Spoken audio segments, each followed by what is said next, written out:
ወደ ጥያቄያችን እንምጣ ጀዋር።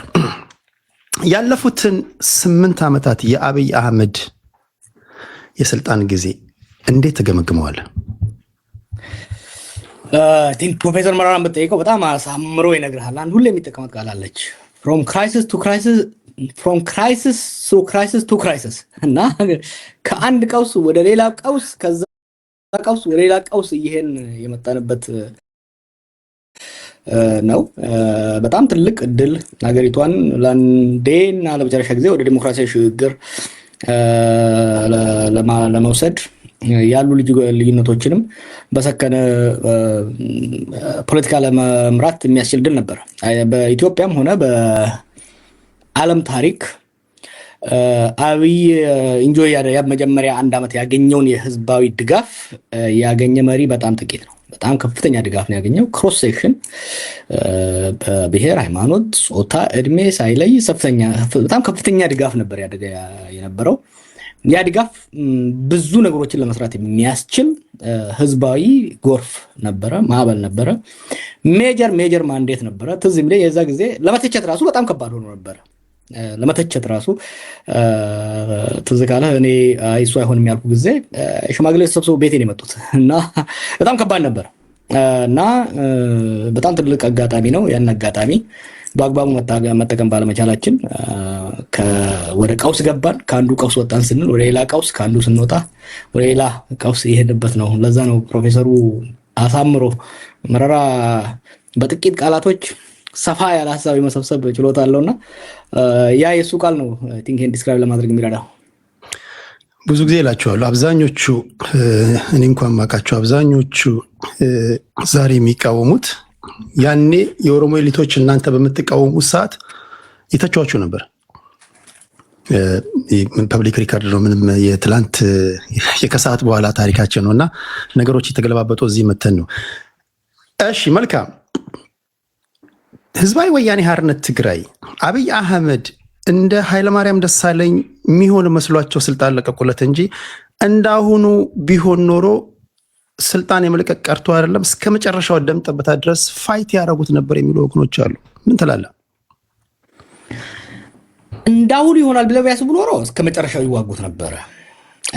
ነገር ግን ብዙ ነገር በእነሱ ቁጥጥር ስር አልነበረም። ሁለት ነገር ማስቀመጥ ያስፈልጋል። አንደኛ በድርድር ነው የለቀቁት። ሰው የኛ ወገን እንደሚለው ሙሉ በሙሉ ተሸንፈው አይደለም። ባንኩም ታንኩም በእጃቸው እያለ ነው የለቀቁት።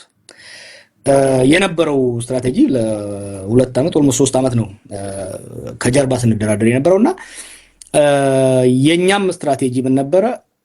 እጅ የመጠምዘዝ እንጂ እጅ የመስበር አልነበረም። ጫና በስትሪት አክሽን በኢንተርናል ሳቦቴጅ ሜሴጅ ነበር ስናሳይ ነበረውና የለቀቁት የሙጥኝ ብለው የሚሄዱ ከሆነ የባሰ ይመጣል የሚል ካልኩሌሽን ውስጥ ነው የገቡት። መለስ ከሞተ በኋላ ህወሓትና ኢህአዴግ ወደ ቀውስ ነው የገቡት። ኢኮኖሚው እየተሽቆለቆለ ነው የሄደው። የተለያዩ አውራ ሴንተርስ ኦፍ ፓወር ምንለው ኢመርጅ አደረገ። መከላከያ ላይ፣ ደህንነት ላይ፣ ፓርቲው ላይ አውራ አጣ። ኢህአዴግ አውራ ፓርቲ ነው አይደል የሚባለው? የኢህአዴግ አውራ ደግሞ መለስ ነበረ። ሌሎች አውራዎች አሉ። ባዱላ እዚህ ጋር አለ፣ በረከት እዚህ ጋር አለ፣ አዲስ አበባ አለ፣ አባይ አለ። መለስ was one among equals እና ኢንስቲቱሽናላይዝድ የሆነ ኦሊጋርኪክ ዲክቴተርሺፕ ነበር የነበረው። መለስ ሲሄድ ያንን ባላንስ የሚያደርግ አንድ ነገር ጀምሮ ሳይጨርሰው ነው የሄደው። አየህ፣ ይሄ መተካካት የሚለው ነገር ትዝ ይልሃል። እና ኃይለማርያም ነምቶ እነ ሙክታርን ሲያመጣ ሁለት ስህተት ፈጠረ። አንዱ ዘገየ፣ he should have started early።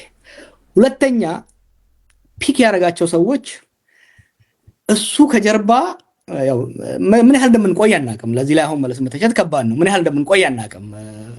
አሲዩም ማድረጋቸው ሊኳን ዩ ሲንጋፖር ላይ አይቶ ይሆናል። ሌሎች እነዚህ ስልጣን ለቀው ከጀርባ ግን ሊኳን ዩ ለምሳሌ ስልጣን ለቆ ለ20 ዓመት ሲኒየር ሚኒስተር ተብሎ ሲመራ ነበረ። ምን ጋይድ ያደርጋል እንደ ዴይ ቱ ዴይ አክቲቪቲን እንኳን ባይመራ ጋይድ ያደርግ ነበር። አይ ቲንክ መለስ ያን ኢንቪዥን አድርጓል። ግን ያው ፈጣሪ ቀደመው። ከዛ በኋላ የነበረው አውራ ያጣ የአውራዎች ፓርቲ ሆነና ኢመርጅ ያደረጉ እነዚህ እርስ በርስ መፎካከር፣ እርስ በርስ መጠላለፍ ጀመሩ። እኛ ደግሞ ያንን ኢፌክቲቭሊ ኤክስፕሎይት አደረግነው። እና ህወሓቶች እነኛ አብይን አልገመቱም። ለኦህዴድ መስጠት ግን የነሱ ውሳኔ ነበረ። ለኦህዴድ መስጠት ፈልገዋል። አብይ ክስተት ነበረ ለኛም ለነሱም ኢንሲደንታል ክስተት ስለነበረ ለሱ አልተዘጋጁም። እነሱ የተዘጋጁት ወይ አባዱላ ይሆናል ወይ ለማ ይሆናል ወይ ወርቅነህ ይሆናል። በዚህ ላይ ነው ካልኩሌሽናቸው። የኛም እንደዛ ነው በነገራችን ላይ። አብይ ሲመጣ እኛም ላቢ ሬዲ አልነበርንም፣ እነሱም ላቢ ሬዲ አልነበሩም። ይሄ የደረሰባቸው አደጋ እንደሚደርስ ቢገምቱ ኖሮ እስከ መጨረሻው ይታገላሉ። አንድ አርቲክል ጽፌ ነበረ ያኔ አቮይዲንግ ሲሪያ ኢን ሊቢያ ሌሰን ፎር ኢትዮጵያ የሚል አይ ቲንክ 2012 አካባቢ የአልዋይት ኤሊት የና አሳድ ፋሚሊ እስከ መጨረሻው ነው አገሪቷ እስክትደቅ ነው የታገለው። ቱ ጊቭ ክሬዲት ቲፒኤልኤፍ እስከዛ መታገል ይችል ነበረ፣ አላደረገውም፣ ለቀቀ። ከዛ በኋላ ነገሮች እየተበላሹ መጡ። የቀበሌ ሊቀመንበር መሆን በሚከብድበት ሀገር ላይ አብይ አህመድ ጠቅላይ ሚኒስትር ሆናለሁ ብሎ ጠቅላይ ሚኒስትር ሆነ። ይሄን እሱ ጠቅላይ ሚኒስትሩ ራሳቸው ቢናገሩ ብዙዎቻችን አናምንም ነበር። አብሯቸው የሰሩ ሰዎች ጠቅላይ ሚኒስትሩ ሆናለሁ ይለን ነበር ይላሉ። እና አንተም በአንድ ወቅት ስትናገር ማመን አልቻልክም። ኬት እንዴት ሊሆን ይችላል ምናምን ብለህ ግራ የተጋባበት ዘመን ነበርና አብይ ጠቅላይ ሚኒስትር የሆነበት መንገድ ያስገርማል። አሁንም ኢዝ ቬሪ ክሌቨር። ምንም ለሱን you have to give him credit። የመጨረሻው ስፕሪንት ላይ አንዳንድ ረጅም ሎንግ ዲስታንስ ሩጫ ላይ አንዳንድ ያልገመትካቸው ሰዎች ኢማጂን ኃይሌ ከናኒሳ ምናምን እየሮጡ ነው እና የሆነ ቴዲ አዋሳ የሚባል ቴዲ አዋሳ በሩጫ እናቀውም እና በቃ ለሯሩጥ የገባ ሰው የመጨረሻው ላይ ላጥር ያለው እና እቺ 2016 ላይ ያው እያየ ነው። የሱ አድቫንቴጅ ምን ነበረ? በስልጣን ሰርክል ነው ያደገው። ብዙ ሰዎች የማያውቁት በአባዱላ ብብስር ነው ያደገው እና በዚህ በፓወር ኮሪደሩን እያየው ነው። የኢህአዴግን ኢንተርናል ዳይናሚክስ በደንብ እየተረዳ ነው የመጣው እና እኛ ያልነበረን አድቫንቴጅ ሌሎቹም ያልነበራቸው አድቫንቴጅ እሱ ነበረው። በጣም ይቀርባቸዋል፣ ይላላክላቸዋል፣ አንደርስታንድ አድርጓቸዋል። ፓወር የኢህአዴግ ኢንተርናል ፖለቲክስ እንዴት እንደሚሄድ የኢህአዴግ ኢንተርናል ፖለቲክስ ሳይሆን የኢህአዴግ አፐር ኤችሎን የበላይ አመራሩ ለበረከት ይቀርበዋል፣ ለሳሞራ ይቀርበዋል፣ ለበዱላ ይቀርበዋል፣ ለአዲሱ ይቀርበዋል፣ ለኩማ ይቀርበዋል። ቋንቋ ይችላል። ቋንቋ ብቻ አይደለም ቤተኛ ነው። አየህ ቬሪ ክሎዝ። ህወሓት ማንጁስ የሚለውን ታውቃለህ? እነሱ የሚያሳድጓቸው ሪል ማንጁስ ወዝ አብይ እና ያንን መጨረሻ ላይ ልክ 2015 16 አካባቢ 16 ላይ ሙክታር ላይ ሶፍት ኩ ሲደረግ ተሰልፎ መጣ። አምስተኛ ሆኖ አየህ እየተዘጋጀ መጣ። ራሱን አስተዋወቀ። በዛ ሰርክል ያሉትን አጋጫቸው። ሂስ ፕሪንትድ እና አጨራረሷ ላይ የሄደውን ሩጫ ለማድነቅ ቀላል አይደለም። ልክ እኛ ልንይዘው ስንል ሂወዝ ጎን ምንም ማድረግ አልችልም። እኔ ብዙ ጊዜ ይሄንን ነው እና ብዙ ጊዜ አንደርስቲሜት የሚደረግበት መንገድ ይሄ ነገር ጤነኝነት ነው እላለሁ እና ምንም ማዕቀድ ተደርጎ የመሳል ነገር አለ በፖለቲከኞች ዘንድና ኦኬ ያንን እንትን ለማለት ያን ነው። እሺ ወደ እሱ አሁንም ከሱ ጋር ትንሽ እንቆይ። መሽቶ በነጋ ቁጥር የአብይን ሁኔታ እንዴት ተገመግመዋለህ? ጡንቻው እየፈረጠመ ነው ሲመጣ እያየህ ያለው ወይስ እየቀጨጨ ሲመጣ ነው እያየህ ያለው? መጀመሪያ ላይ ያነሳሁትን ኮሜንት ላድርገው። የእውቀት ጉዳይ ላይ ታክቲካል እና ስትራቴጂክ አመራር አይደለም አብይ፣ ታክቲካል አመራር። ታክቲካል የጢባጢቤውን በደምብ ነው የሚችለው የፓወር ፖለቲክሱን እዛ አካባቢ ላይ። ስትራቴጂክ የሆነ አሁን ቀውስ ይወዳል፣ አድሚት ያደርጋል። ታውቃለህ፣ ቀውስ ይወዳል። በቀውስ ውስጥ የማለፍ ችሎታ አለው። ቀውስን አርግቦ ግን አረጋግጦ ሀገር ለመምራት አልቻለም። ለምን? ታክቲሽን ነው። ይሄ ከምንድን ነው የሚመጣው?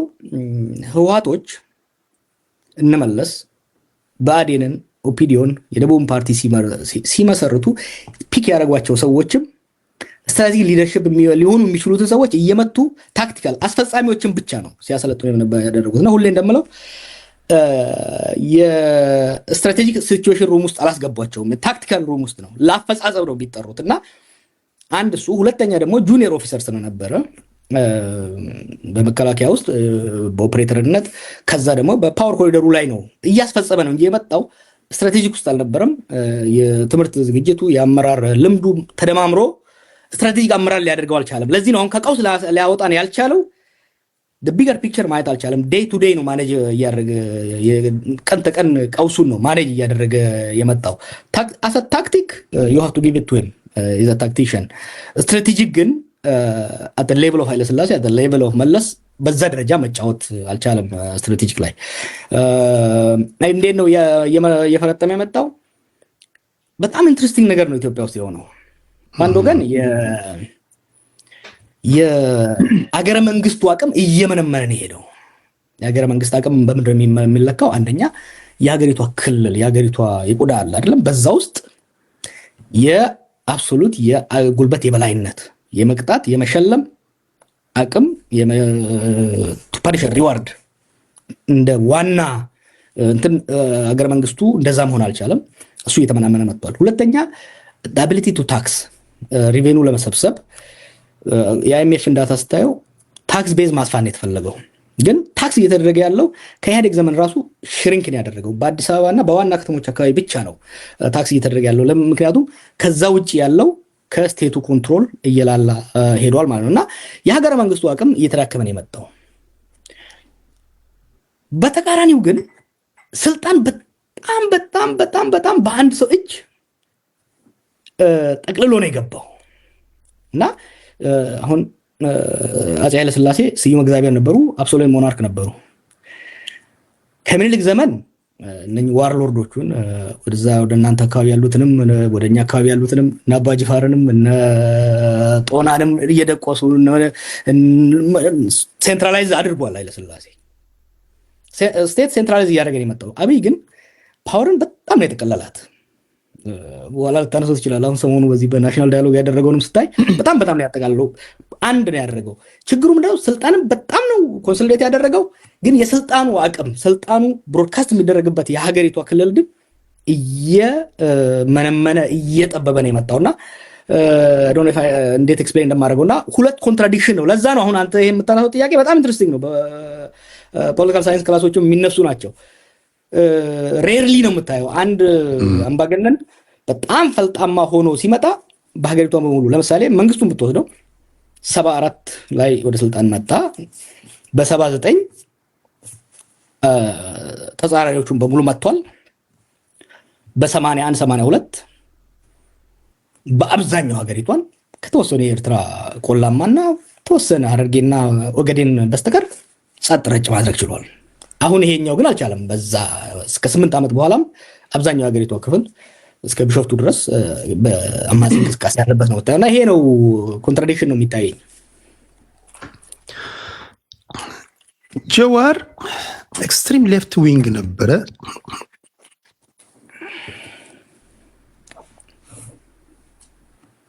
ለሶስት ኦኬ መጥቻለሁ። ይሰማል አይደል? አዎ ይሰማል። ኤክስትሪም ሌፍት ዊንግ ወደ ሴንተር ሌፍት መታል። ይህን ደግሞ ያደረገው ከዚህ ቀደም የሚጫወትበት በነበረው የመጫወቻ ሜዳ ልጫወት ቢል ምህዳሩ ስለጠበበ፣ በተለይ አሁን ጠቅላይ ሚኒስትሩ የሚያቀነቅናቸው ሳቢዎች አሉ። ከዛ ጋር ለመስተካከል የግድ ማርሽ መቀየር አለበት የሚሉ ወገኖች አሉ። ማርሽ ቀየረ ነው አሁንም ትላንት ባለበት ሳቢ ውስጥ ነው ያለው። ሀፍ ትሩዝ ኦኬ፣ ግማሽ ልስጥና ግማሽ ልውሰድበት። ኦፍ ኮርስ ፖለቲካ ስትጫወት ሜዳው አለመቅረትም ያስፈልጋል። ሜዳው የጋው ነው ያለው ብለህ ኳስ ይዘህ እየሄድክ ከሆነ ወይ ደግሞ ኳስ ለመንጠቅ ካለ ሰውየው ያለበትን ድክመት ማየት መቻል አለበት። እሱ ወሳኝ ነው። እሱ ካልኩሌሽን አለ።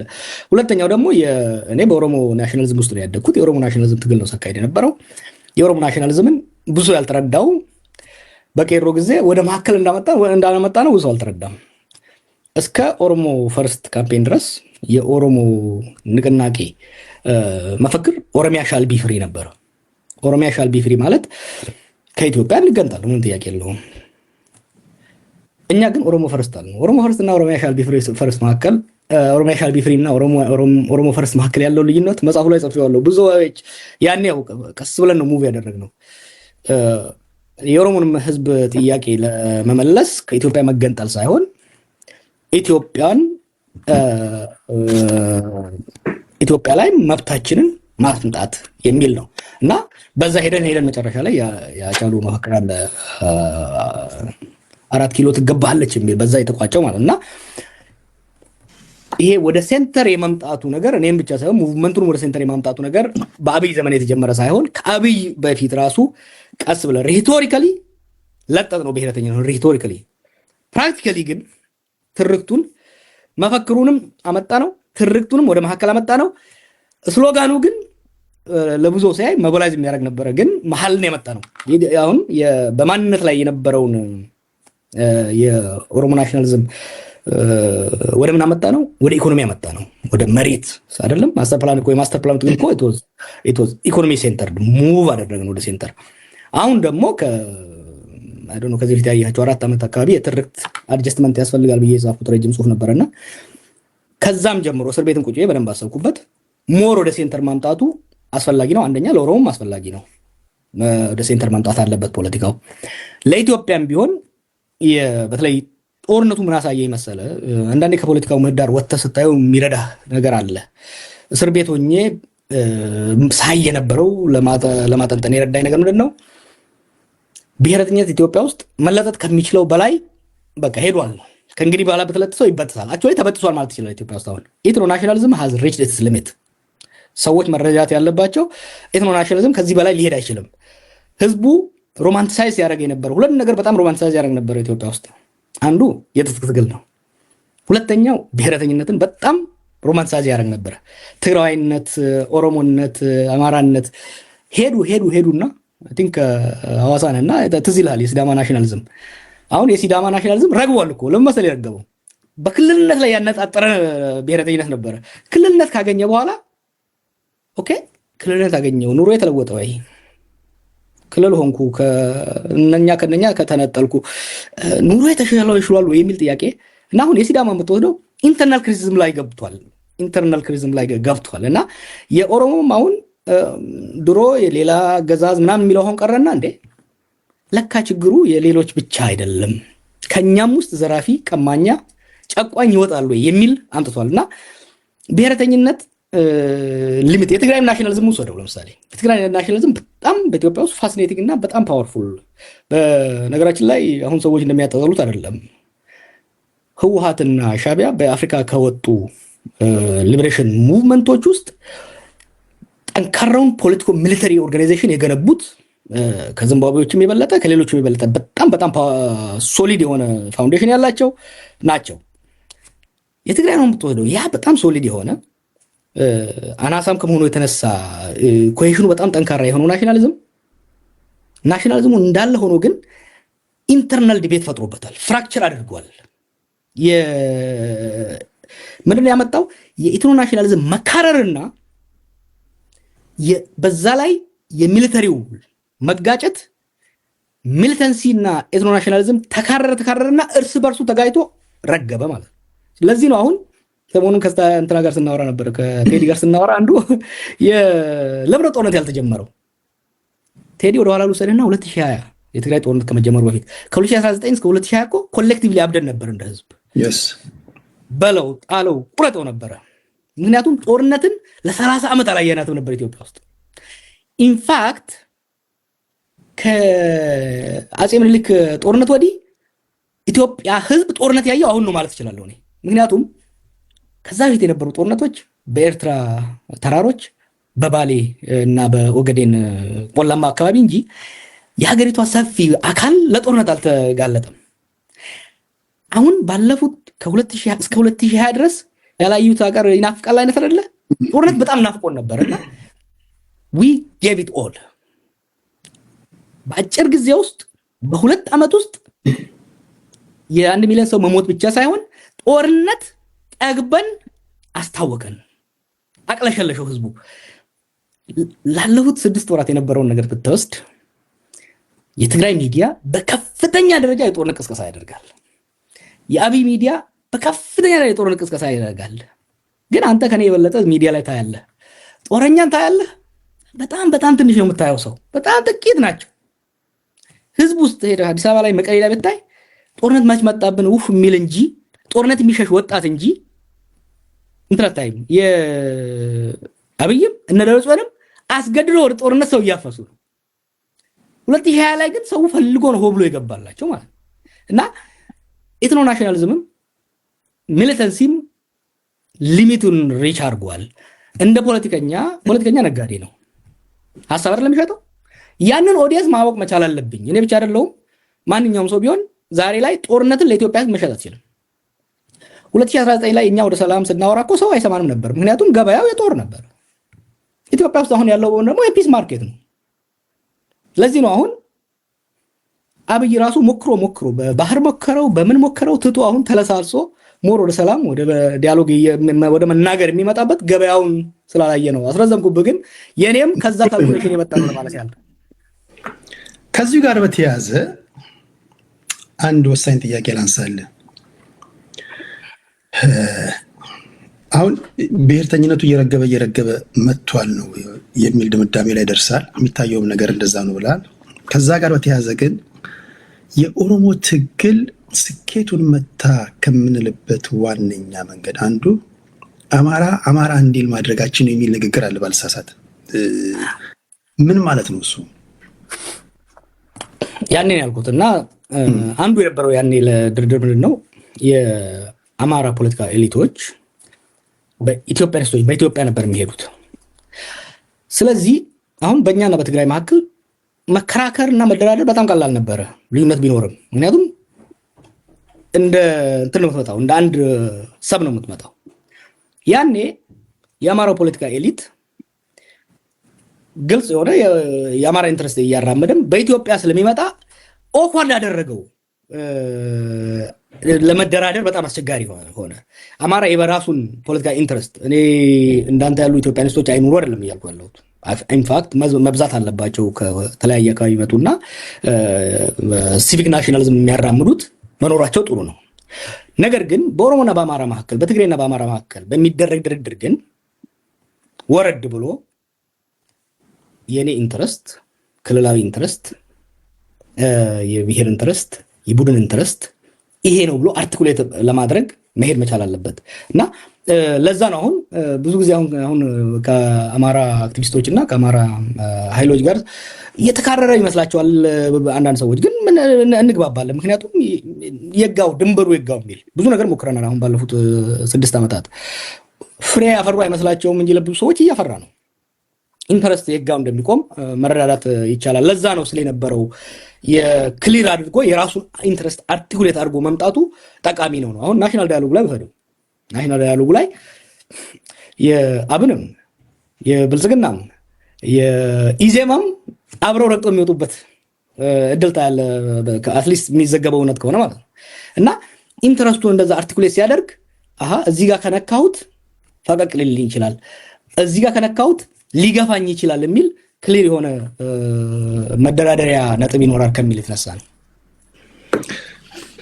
ከመጽሐፍ አንድ ብቻ አልጠይቅህ፣ በጣም እኛን የሚመለከት ስለሆነ የከተማ ልጆች አላችሁ፣ ብዙ ጊዜ ስላችሁ የነበረውን ነገር ጀዋር እዚህ ጋር አስቀምጦላችኋል።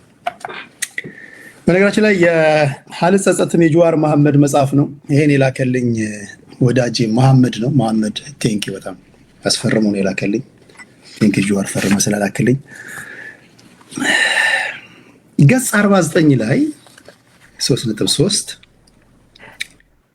አብዛኞቹ ከተሜ ስለሆኑ የፖለቲካ ንቃታቸውም ሆነ ፍላጎታቸው ያን ያህል ጠንካራ ስላይደለ ወደ ፖለቲካ እንቅስቃሴ የመሳብ ዕድል አልነበረኝም ትላለና በኢትዮጵያ ፖለቲካ ውስጥ ፖለቲካውን የሚዘውሩት የከተማ ልጆች አይደሉም የሚል ትርጉም ነው ለኔ የሰጠኝና ማለት እኔም የምጋራበት ነው። እንዴት እንዲህ ልትል ቻልክ? እስኪ ትንሽ አብራራልኝ። የከተማ ልጆች ፖለቲካ ውስጥ ከተማ አሁን ነው ቅድም ያን ነገር ያለው ጦርነት ለመጀመሪያ ጊዜ ኢትዮጵያን የነካካው አሁን ነው የምልህ። ኢትዮጵያኖችን አብዛኛውን ኢትዮጵያ የነካካው አሁን ነው የምልህ ከምኒልክ ጊዜ ወዲህ። ለዚህ ነው እኔ ድሙ ጋር ተወልጄ ከዛ አሰላ ስመጣ ጦርነቱ ነው እንግዲህ ያደግነው እኛ። የአሰላ የዞናችን ዋና ከተማ ሆና ሳለ የአሰላ ሰው ግን ጦርነት ስለመኖሩ ስለ ግጭቱ ማያውቅም ከተማው። ስለ ፖለቲካ ስታወራው ራሱ ይደብረዋል። በቃ ጨቅጫቃ ነው እና የከተማ ልጅ ስለ በዛ ጊዜ ወይ ጎበዝ ተማሪ ከሆነ ስለ ፊዚክስ አለበለዚያ ስለ ቺክስ ነው ማውራት የሚፈልገው እንጂ ስለ ሌላ እና እኛን እንደ ፋራ ነው የምታዩን ስለ ፖለቲካ ስናወራ። ይደብራቸዋል ፖለቲካ እና ሞከርኩት በጸባይ ኤሪያ ትንሽ ሞክርና ካልሆነ ተወዋለሁ እና ጊዜ ወሰደብኝ ከተሜነትን ለመረዳት። ቆይቼ ነው የተረዳሁት። እንዴ ደብራቸዋለሁ እንዴ ለካ ያልኩትና አሁን ስነግራቸው ስለ ታሪክ ትንሽ ነገር ስላደኩበት ምናምን ትንሽ እንትን ይሉና ከዛ ድፕርቱ ስለሚገቡ እስቲ እንቀይር ቶፒክ እንቀይር ይባላል እና ለዛ ነው የከተሜው አሁን እኮ አብዛኛው የኢትዮጵያ ፖለቲከኛ ብትወስድ ከአዲስ አበባ ከብርሃኑ ነጋ በስተቀር አብዛኞቻችን እኮ ፍየል እያገድን ያደግነው የለም። አሁን እናንተ እየመጣችሁ የለም ያሉትም ትንሽ የምታያቸው ብሔር ውስጥ ገብቶ ምናምን እንደዛ ነው ያሉት። በጣም ኢንተረስቲንግ ስለሆነ ያነሳው እና በጣም ስዳረቅበት የነበረውን ነገር ስላጠነከርክልኝ ነው የጠየቁት። ወደ ምክክር ኮሚሽን ሰዎች ልምጣል። የተወሰነ ጥያቄ ማለት ጠይቃለሁ። ብዙ የምናነሳቸው ነገሮች አሉ። በዚህ በምክክር ኮሚሽን የኢትዮጵያ ጥያቄ ወይም ደግሞ የኢትዮጵያ ፖለቲከኞች ጥያቄን ብለው የኢትዮጵያ ተቋጠረ ቋጠሮ ይፈታል ብለህ ትጠብቃለህ? አይፈታም፣ ግን ጠቀሜታ እንዳለው አሁን አንዳንድ ነገሮች እያየሁ ነው። በመጀመሪያ ኮሚሽን ውስጥ ያሉ ሰዎች ብዙዎቹ ከዛ ፊት ብዙ የማያውቀውን ባለፈው ቴሪ ላይ ስለ ኮሚሽነሩ ደስ ይሉኛል ስለ ሰዎች ሲታጩ የነበረ እዛው ላይ ስላልከው አውቃቸዋለሁ። ከና ኃይሌ ገብረስላሴ ጋር የኢትዮጵያ ሀገር ሽማግሌዎች ለሰላም የሚል ቡድን ሆነው አግኝተው ነበረ ከመታሰሪ በፊት እና we have to give credit to people ኢትዮጵያ ውስጥ በተለይ ቀደም እንዳልኩ ጦርነትን በጣም ስለሞከር ነው ከኛ ቀድመው እኛ ሰላም መናገር ከመጀመራችን በፊት ሲናገሩ ለነበሩ ሰዎች ክሬዲት መስጠት አስፈላጊ ነውና እዚህ ኮሚሽን ውስጥ ያሉ ሰዎች በተለያየ እንትን ሲሞክሩ ነበር። ሜትዳቸው የተከተሉት መንገድ አብይ ኤክስፕሎይት አድርጎታል፣ ምንም ጥያቄ የለውም። ሚስዩዝ አድርጎታል። ከአንድ ብሔራዊ ናሽናል ዳያሎግ ሊገኝ የሚገባው ውጤት አይገኝም። ምክንያቱም አጀማመሩ መሰረቱ በጣም ወሳኝ ስለሆነ መሰረቱ ኢንክሉሲቭ ስላልነበር፣ በተለይ ደግሞ አክቲቭ ጦርነት እየተካሄደ ያለ ናሽናል ዳያሎግ ሁለቴ ነው ልታደርገው የምትችለው። አንዱ ጦርነት ለማስቀረት ፕሪዋር ፕሪ ኮንፍሊክት ፕሪቨንቲቭ ኮንፍሊክት ግጭትን ለማስቀረት የሚደረግ ብሔራዊ ድርድር ሊኖር ይችላል፣ ናሽናል ዳያሎግ ሊኖር ይችላል። ሁለተኛ ፖስት ዋር ሪኮንሲሊዬሽን እና ሪኮንስትራክሽን፣ አንድ ሀገር ወደ እርስ በርስ ጦርነት ከገባ በኋላ ወደ ጦርነት ያስገቡን ጉዳዮችም ለመፍታት ዳግም ወደ ጦርነት እንዳንገባ ደግሞ እንዲረዱን የምናደርጋቸው ውይይቶች ይኖራሉ ማለት ነው። አሁን እኛ ያደረግን ያለነው በጣም ፔኩሊያር ነው። it's a national dialogue in the middle of war እና ሶስት ነበር መሰለኝ እኔ ቤት መጥተው ነበር የናሽናል ዳያሎግ ሰዎች እኔ ቤት መጥተው ሰፊ ውይይት አድርገን ነበር ከእስር ቤት እንደወጣውና ያለኝ ክብር ለመግለጽ ያህል ነው። ሰፊ ውይይት አድርገናልና ሶስት ነገር መደረግ አለበት። አት ሚኒመም ስትጀምሩ ራሱ አትሊስት ዋና የሆኑ የፖለቲካ ሰዎች ይሁንታ ማግኘት ነበረባችሁ። ኦኬ ጀምራችሁታል። አሁን ግን ቢያንስ ጊዜያዊ ቢሆን ተኩስ አቁም ሆኖ ታጣቂ ኃይሎች አጀንዳቸው ወደዚህ እንዲያመጡ ማድረግ አለባችሁ። የታሰሩ ፖለቲከኞች እንዲፈቱ ማድረግ፣ እሱም በተወሰነ ደረጃ አድርገውታል። እንደዚህ አይነት ሶስት ነገሮችን አቅርበን ነበረ። አሁን ጦርነት እየተካሄደ ያለ ናሽናል ዳያሎግ ስለሆነ የተወሰነው የፖለቲካ ማህበረሰብ ተሳታፊ አይደለም። ያሉት አጀንዳዎች እኛም ተሳተፍን፣ እነፋኖም እነ ቲፒኤልኤፍም ተሳተፉ።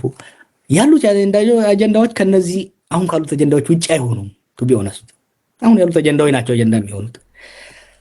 ነገር ግን የዋና ኃይሎች አለመሳተፍ ምን ያደርጋል? የበይ ተመልካች አድርጓቸዋል ብዙዎቹን። ይሄ የውጤቱን መቀበል ላይ ከፍተኛ ግን ተጋብዘዋል አይደል? በግልጽ እኮ ተጋብዘዋል። ለምሳሌ እኮ ለምሳሌ ጎረቤትህ ጋር ተፈነካክተህ ሳትታረቅ እና ድግስ ብላ ቢልህ እንዴት ነው ይመቻል እንዴ ቴዲ?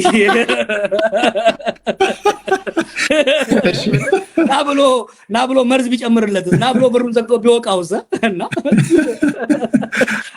ቢታርድ እና ፌር እየሆን መሄድ አስፈላጊ ነው እና እሱ ላይ ነው። ግን አጀንዳዎቹ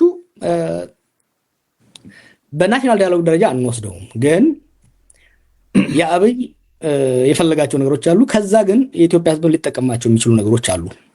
ጥቅም ሁሉም ነገር ጉዳት አለው ብቻ አይደለም። አጀንዳዎቹ መጥተው ብዙ ሰዎች የተሳተፉባቸው ምንም እንኳን ውጤቱ በአብይ የተወሰነ ቢሆን ራሱ አከራካሪ ጉዳዮች ህዝብ መካከል መጥተዋል። ምንም እንኳን ኦልሞስት ፕሮባብሊ 90% የሚሆኑ ተሳታፊዎች የብልጽግና አባላት ቢሆኑ እንኳን እነዚህ አባላት ከተለያየ ብሔረሰብ የመጡ ናቸው። አሁን ከተሳታፊዎች ዛሬ ሳዋራቸው ነበረ። ከሁሉም የሀገራችን ቅርንጫፍ የመጡ ሰዎች አሉ። ጀንደር የተለያዩ ኃይሉ እነዚህ መምጣት ኢሹዎቹ እንዲወጡና እነኝን ኢሹዎች እንዲያውቁ አድርጓቸዋል። ወደፊት እውነተኛ ብሔራዊ ድርድር ብሔራዊ ምክክር ሀገራዊ ምክክር ሲካሄድ ደግሞ ልምድ ቀስመናል። how to do it better አትሊስት ቴክኒካል አስፔክቱን እንዴት መስራት እንደሚቻል የሆነ ልምድ ተቀስሟል። ከዛ ባለፈ ግን የተካሄዱ ያሉ ጦርነቶችን ለማስቆም ሆነ ዳግም ወደ ጦርነት እንዳንገባ አስተማማኝ የሆነ መሰረት ሰጥቶናል ማለት ግን አልችልም። የሰሜን ባለፈውም ጠይቄ ነበር። የሰሜኑ ጦርነት በእኔ ትንታኔ ኢህአዴግ ለሁለት ተሰነጠቀና ትክክል ካልሆነ እንደዛ አይመስለኝም ማለት ነው። የተጠበቀ ነው። ኢህአዴግ ለሁለት ተሰነጠቀ፣ ወደዛና ወደዛ ጎራ ከፋፈሉ፣ ተደባደቡ። እኔ እንደዛ ነው የምስለው። የሰሜኑ ጦርነት ላይካሄድ የሚችልበት እድል ነበር። በጣም ሰፊ እድል ነበረ። ኢንፋክት እኔ ብቻ አይደለሁም እነሱም እኮ አላመኑትም ወደ ጦርነት እንደምንገባ። ግን ጦርነትና ውሃ እያሳሳቀ ነው የሚወስደው። አየህ እድሉ ነበረው። አየህ ህወሓቶችም ችግር ይመጣብላን ብለው ያሰቡት ስልጣን ከመልቀቃቸው በፊት ከኢህአዴግ ውጪ ነው ያሰቡት። ይሄ የአምባገነንነት የኦቶሪታሪያን ሲስተም ችግሩ ምንድን ነው ታውቃለህ? ችግሮች ላይ ቁስል ላይ ፋሻ ያስቀምጣል። ቁስሉ ከውስጥ የሚብሰለሰለውን አይ ምክንያቱም ፋሻ ያስቀምጣል። ሌላ ትንሽ በደም ነገር ሲታይ ደግሞ በዛ ላይ ፋሻ ያስቀምጣል። እና ኢህአዴግ ፋሻ እያስቀመጠ ነበረ። ፋሻ እያስቀመጠ ነው የሄደውና በውስጥ እየተብሰለሰሉ ያሉ ነገሮችን አላዩዋቸውም። ኢህአዴጎች ብቻ አይደሉም መነራችን ላይ ኦፒዲዎችም ብአዴኖችም ሌሎቹም ምንም እንኳን ቢያደርጉ ጥርጣሬያቸው ከሆነ ከግንቦት ሰባት እንደኛ ካሉ ጭልፊት ከሚሏቸው እንጂ ከራሳቸው አልተጠራጠሩም እና አልዘጋጁበትም። ኢህአዴግ ማኔጅ ይደረጋል የሚል ግምት ነበራቸው። የውስጡ ችግር ልክ የህወሓት የበላይነት ሲገረሰስና የድስቱ ክዳን ሲከፈት አብይ ምንድን ነው የፈለገው? ሌላ ክዳን አምጥቶ መሸፈን ነው የፈለገው። መሆን የነበረበት ክዳኑ ተከፍቶ ቀስ ብለህ ከፍተው፣ እኛ የፈለግነው አየህ በአንዴ መክፈት ወይም ደግሞ ድስቱን መደርመስ ሳይሆን ቀስ ብሎ እንዲከፈት ነው የፈለግነው። ቀስ ብሎ ከፍቶት ይሄ ራሻ ውስጥ ምንድን የሆነው ሚካኤል ጎርባቾቭ ሲመጣ ፕሮትራይካ እና ግሎስኖት የምንለው ሁለቱ አንድ ላይ ነው የመጣው እና ኢትዮጵያ ውስጥም ሁለቱ አንዴ ሲመጣ ትዝ ይለኛል። አብይ ስልጣን ይዞ ኤፕሪል ላይ መሰለኝ ሜይ አካባቢ ላይ አየሁት።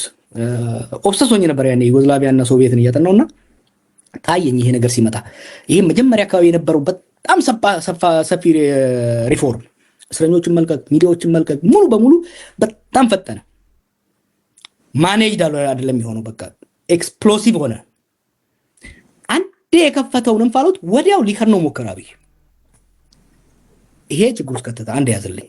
ሁለተኛ ኢህአዴግ አምባገነናዊ ስርዓትም ቢሆን መድረክ ነበረ ከኤትኒክ ኤሊቶች ለሚመጡ ሰዎች ለመደራደሪያ ስልጣንና ሀብትን የመከፋፈያ ማኔጅድ የሆነ ስቴጅ ማኔጅድ የሆነ ግን አትሊስት ሩም ነበረው። ትልቁ የጦርነት ምክንያት ኢህአዴግ መፍረስ ነው። ኢህአዴግ ሲያፈርሰው የትግራይ ኤሊት ከሌላው ኤሊት ጋር የሚደራደርበት መድረክ ጠፋ። ኢማጂን ለ27 ዓመት ስልጣን ላይ ቆይታል። ለ30 ዓመት ለ27 ዓመታት ሙሉ በሙሉ እንኳን ፈላጭ ቆራጭ ባይሆን የበላይነቱን ይዛል። ኦል ኦፍ ሰደን ያ መድረክ እንኳን የለም። አንድ ፎቶ ቢኖር ቅድም ብንዘጋጅ አሳይህ ነበር። አንድ ፎቶ አይተህ እንደሆነ መጨረሻው ስብሰባ ላይ ህወሓቶች በሙሉ አልደገፉትም። ሌሎች እጅ አወጡ። ለማይችን እጅ አወጣ። ያ ፎቶ ይላል that picture tells you a book ስለ ምን እንደሆነ ኢህአዴግ ውስጥ እና ያ ተስፋ አስቆረጣቸው። በቃ ሩም አልነበራቸውም። ይሄ የሚሆነው እንግዲህ ከሌሎች ፋክተሮች ጋር ነው። ምንድነው እየሆነ ያለው? አንደኛ ስልጣን ለረጅም ጊዜ ስትለቅ ወዲያው ብርድ ይልሃል። ናቹራሊ እና ስም አልጠራም። አንድ ሚኒስትር ምን አለኝ ስለ ስልጣን ሲነግረኝ ረጅም ጊዜ ስልጣን ይዞ አንድ ቀን ስልጣን አስለቀቁት። ተጣላና ከነመለስ ጋር ለስንት ዓመት ሲታጀብ የነበረው በር ሲከፈትለት የነበረው ሰውዬ ኦል ኦፍ ሰደን በቃ ማውጣት ሁሉ ፈራው ከቤት አለ። ምክንያቱም ጋርዶቹ የሉ መኪና የለም። በፓርቲ ደረጃ ስትወስደው ለረጅም ጊዜ ስልጣን ያዘ። በዛ ላይ ደርግም ያን ያለ እኮ ጃንሆይን ካስወገዱ በኋላ እንለቃለን ብላችሁ ለምን አንለቃችሁም ሲባሉ ጣመና አሉ። ፍስሐ ደስታ ይላሉ። ስልጣን ይጥማል ነው ያሉት። ይጥማል። ከመጣሙ የበለጠ ደግሞ መውረዱ ደግሞ ያስፈራል። ኢማጂን ለረጅም ጊዜ ስልጣን ላይ ያዘ ኃይል ኦል ኦፍ ሰደን አይደለም ስልጣን ማጣት ብቻ ሳይሆን ስጋት፣ ከፍተኛ ስጋት ፈጠረበት። ኦልሬዲ አይምሮ ስጋት እየፈጠረበት ነው። ለረጅም ጊዜ ባላንጣቸው የነበረው ማን ነው? የኤርትራ መንግስት ነው። አይዲዮሎጂካሊ ከዚህ ደግሞ ከአማራች ጋር እየተፋለጡ ነው። ኦሮሞቹ ስልጣን ቀምተዋቸዋል። ሲያዩ ሶስቱ ጋንጋብ ሲያደርጉ ነው የታያቸው። እና ያንን ሳይኮሎጂ መረዳት ነበረብን። ከዳዊት ከበደ ጋር ከሌሎ ጋር ያን ኢንተርቪው የምናደርጋቸውን ነገር ካያቸው ይሄንን ለማስረዳት ነበር እየሞከርኩ ያለሁት። አይደል እንደ ጉድ ጆብ እና ኦልሬዲ ብርድ እያለ ያለውን የፖለቲካ ቡድን በረዶ ውስጥ ነው የከተተው። ኢሳያስና አብይ መጥተው ኢሳያስ ኢሱ ጪሱ እየተባባልን ትዝ ይልሃል። ጌም ኦቨር ሲል በትግራይ ፖለቲካል ኤሊት ውስጥ የለቀቀው ሽቨር ቀላል አይምሰልህ። በማግስቱ ነው ዲስ ሃስ ቱ ስቶፕ። ሰላም ከኤርትራ ጋር የሚመጣው በትግራይ በመቀሌ ውስጥ ነው የሚያልፈው። አስመራና አዲስ አበባ በመቀሌ ላይ ተራምደው ሊጨባበጡ አይችሉም ስል ነበር ያኔ በቃ ኦል ኦፍ ሰደን ከጸረ ወያኔ የወያኔ ተገዢ ነው የተባልኩት ያኔ። እና የአብይ ስተት አንዱ ትልቁ ስተት አስቀድሞም ያው የቢልድ እያደረገ ነው የመጣው። አንድ ያልተረዳነው ነገር በዚህ ላሳጥርልህ። ኢቭን የቄሮ ሙቭመንት ላይ ራሱ ግን አብይ ሳይመጣ ኢህአዴግን ማፍረስ ተገቢ አይደለም ብለህ ስትቃወም ነበር። አስታውሳለሁ ካልተሳሳትኩኝ። ኢቭን ገና ብዙ ነው። እኔ ገና ስልህ ልክልሃለሁ ጽሁፉን ለቄሮ እንቅስቃሴ እዚህ ውስጥ አስቀምጬዋለሁ መጽሐፍ ውስጥ። ለቄሮ እንቅስቃሴ ስናመጣ መለስ እያለ ነው ፕላን ነው የጀመርነው። መለስ እያለ ሐሳቤን ያስቀየረኝ በጣም ሐሳቤን ያጠናከረልኝ አንድ ነገር መጣ፣ የአረብ ስፕሪንግ። ከዛ በፊት የነበረኝና ብዙም እንደኔ አይነት ሰዎች በዓለም ላይ የነበራቸው በህዝብ ማዕበል አምባገነን ስርዓት ትገነሳለህ፣ በሱ መቃብር ላይ ዲሞክራሲ ትገነባለህ ነው። ምክንያቱም ኢስት ዩሮፕ ላይ ይሄንን ያየ ነው። ከለር ሪቮሉሽን እናያጠና ነው፣ ህንድ ላይ እሱን ያጠና ነው፣ ሳውዝ አፍሪካ፣ ሌሎች ኬዞች። የአረብ ስፕሪንግ ግን ምን አሳየን? ኖ ሌላ አውትካም አለ። አምባገነን ስርዓትን ገርስሰህ ዲሞክራሲ ሳይሆን የሀገር ማፍረስን ልታመጣ ትችላለህ የሚለው ጥርጣሬ መጣ። ዘን አይ ሴድ ኖ ሪቫይዝ ማድረግ አለብን። ኢህአዴግን ጭነን የህወሓትን የበላይነት ቀንሰን ስርዓቱ ወደ ሪፎርም እንዲመጣ ስፔን ላይ፣ ፖርቱጋል ላይ፣ ሌላ ጋር እንደሆነው በስልጣን ላይ ያለው ፓርቲ ሳይለቅ በስልጣን ላይ ካለ ፓርቲ ውስጥ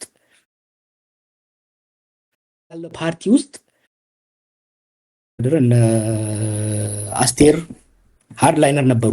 እነሱ ሲገፉ ለማ መጣ። ከለማ ጋር ወርቅ ነገር ተያይዘው መጡ። ሌሎቹም አብረው መጡ። ሪፎርምስ መጡ። ህወሓት ውስጥም መጥቷል እኮ በተለይ ደብረጽዮን ከመጣ ያው ሊደርሺፕ ስታይሉ ህወሓትን ኮንትሮል ማድረግ አልቻለም ደብረጽዮን። አንዱ ችግራችን እዛ ላይ የተፈጠረውና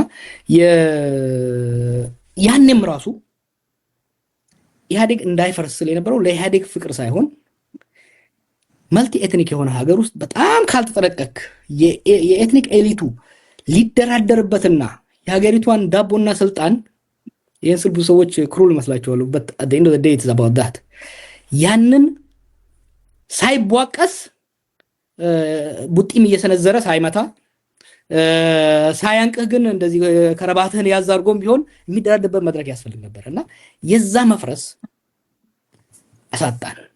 ከዛ በኋላ ወዴት የመጣ ነው? የተለያየ ቤት ውስጥ ገባን። የትግራይ ኤሊት መቀሌ መሸገ፣ የሌላው አዲስ አበባ ላይ ተሰባሰበ። ከዛ የኤርትራ የአስመራው መጣና ይሄንን በጣም ፈዛይ ማድረግ አለብን፣ ምክንያቱም አሁንም ስህተቶች እያዩ ስለሆነ ኢፍ ያረ ትግራያን አየህ አንተ ትግራያን ከሆንክ በተለይ የህዋት ሰው ህዋት ብቻ ሳይሆን ትግራያን ራሱ ከሆንክ 2018 እስከ 2020 ያለው በጣም አስፈሪ ጊዜ ነበር። የስልጣን ከለላ አጥተሃል። ከመከላከያ ውስጥ እየተመንጠርክ ነው የነበረህ ነገር እንትን እያለ ነው የመጣው። ሶ በዛ ላይ የኤርትራ መምጣት የአማራ ናሽናሊዝም መምጣት ፍርሃት ውስጥ ከተታቸው። ከዛ በኋላ የጦርነት ድግስ ውስጥ ነው የገባ ነውና ጦርነቱን ማስቀረት የሚቻል ጦርነት ነበረ። ምክንያቱም በዚህ ልስጥ እነዚህ ኢህአዴጎች ከኛ የተሻለ ፓወርን ያውቃሉ። ሉክ አሁን ጌቾና አብይ እንዴት እንደሚሞዳሞዱ እነኛ ይተዋወቃሉ ከኛ የበለጠ ሮኔ ያደጉት ሮኔ የበሉት ወታደሮቹ ሲሸልስ ላይ እነ ብርሃኑ ጁላና እነ ጻድቃን ሲገናኙ አንድ እዛ የነበረ ሰው ሲነግረኝ የጠበቁት ኦክወርድ የሆነ የተለያየ ቤት ውስጥ አድርገናቸው ምናምን የሚኮራረፉ ነገር ነው። ግን they grow up together, they have so many memories together እና ጦርነቱን ለማስቀረት የሚያስችል ብዙ ነገር ነበር። ከኔና ከአብይ የተሻለ ጌታቸውና አብይ ደብረጽዮንና አብይ ናቸው የሚተዋወቁት፣ ጸባያቸውን የተዋወቁ ነበር። ግን ምን ሆነ? ወደ ግጭት እንገባለን የሚል ግምት አልነበራቸውም። አንዱን አስፈርቼ የምፈልገውን አሟላለሁ የሚል ነው። ያ ተካረው ሄዶ መጨረሻ ላይ ጦርነት አመጣ። እሺ እዚህ ጋር ነው ዋናው ነገር። አብይ አህመድ ኃይለማርያም ደሳለኝ ይሆናል ብለው ጠብቀዋል በብዙዎቹ የቲፒኤልኤፍ ሰዎች። ይሄን በተለያዩ መድረኮች ሲያንጸባርቁት ታያለህ። ቅድም ካንተ ጋር ሳወራ ምናልባትም አሁን የሚሆነውን አብይ እንደሚሆን ቢያውቁ ኖሮ እስከ መጨረሻው ድረስ ፋይት ያደረጉት ነበር ብለኛል። ኃይለማርያም ደሳለኝ ይሆናል ብለው የጠበቁት ሰው ኃይለማርያም ደሳለኝ ሳይሆንላቸው ሲቀር ወደ ድብድብ መግባታቸው ግልጽ ከሆነ አብይ ከመደባደብ ውጭ ምን አማራጭ አለው? ብዙ ጊዜ በትንታኔዎች አብይን ብቻ ጠቅላይ ሚኒስትሩን ብቻ ጦረኛ የማድረግ ነገሮች ነው ትንታኔዎች ያሉት እና እውነታው ይሄ ከሆነ አብይ ከመደባደብ ውጭ ምን አማራጭ አለው? ጥያቄውን እንግዲህ መቼ የሚለው ነው። ከ2020 መግባት በኋላ ብዙም አማራጭ አልነበረም። ነገሮች በራሳቸው ነው እየሄዱ ያሉት። ከዛ በፊት ግን ብዙ አማራጮች ነበሩት። ለምን አብይ ኃላፊነት መውሰድ ያለበት?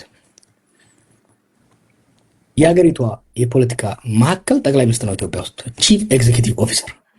አንተ ካምፓኒ ግን ለምሳሌ አንተ የጉግል ሲኢኦ ብትሆን የተለያየ የጉግል ዩሮፕ የጉግል ላቲን አሜሪካ ሊያጠፋ ይችላል። ዋናው ሬስፖንሲቢሊቲ ግን በአንተ ነው። አንድ እሱ በጣም ወሳኝ ነው። ሁለተኛ ህወሓት የተሸነፈ ፓርቲ ነው። ያኔ ከስልጣን የለቀቀ ፓርቲ ነው። የህዝብ ድጋፍም የለውም። ትግራይ ውስጥ ራሱ የህዝብ ድጋፍ አልነበረውም። አብይ ግን በከፍተኛ ፖፑላር ማንዴት የመጣ መሪ ነው። ትልቅ ፖለቲካል ካፒታል ነበረው።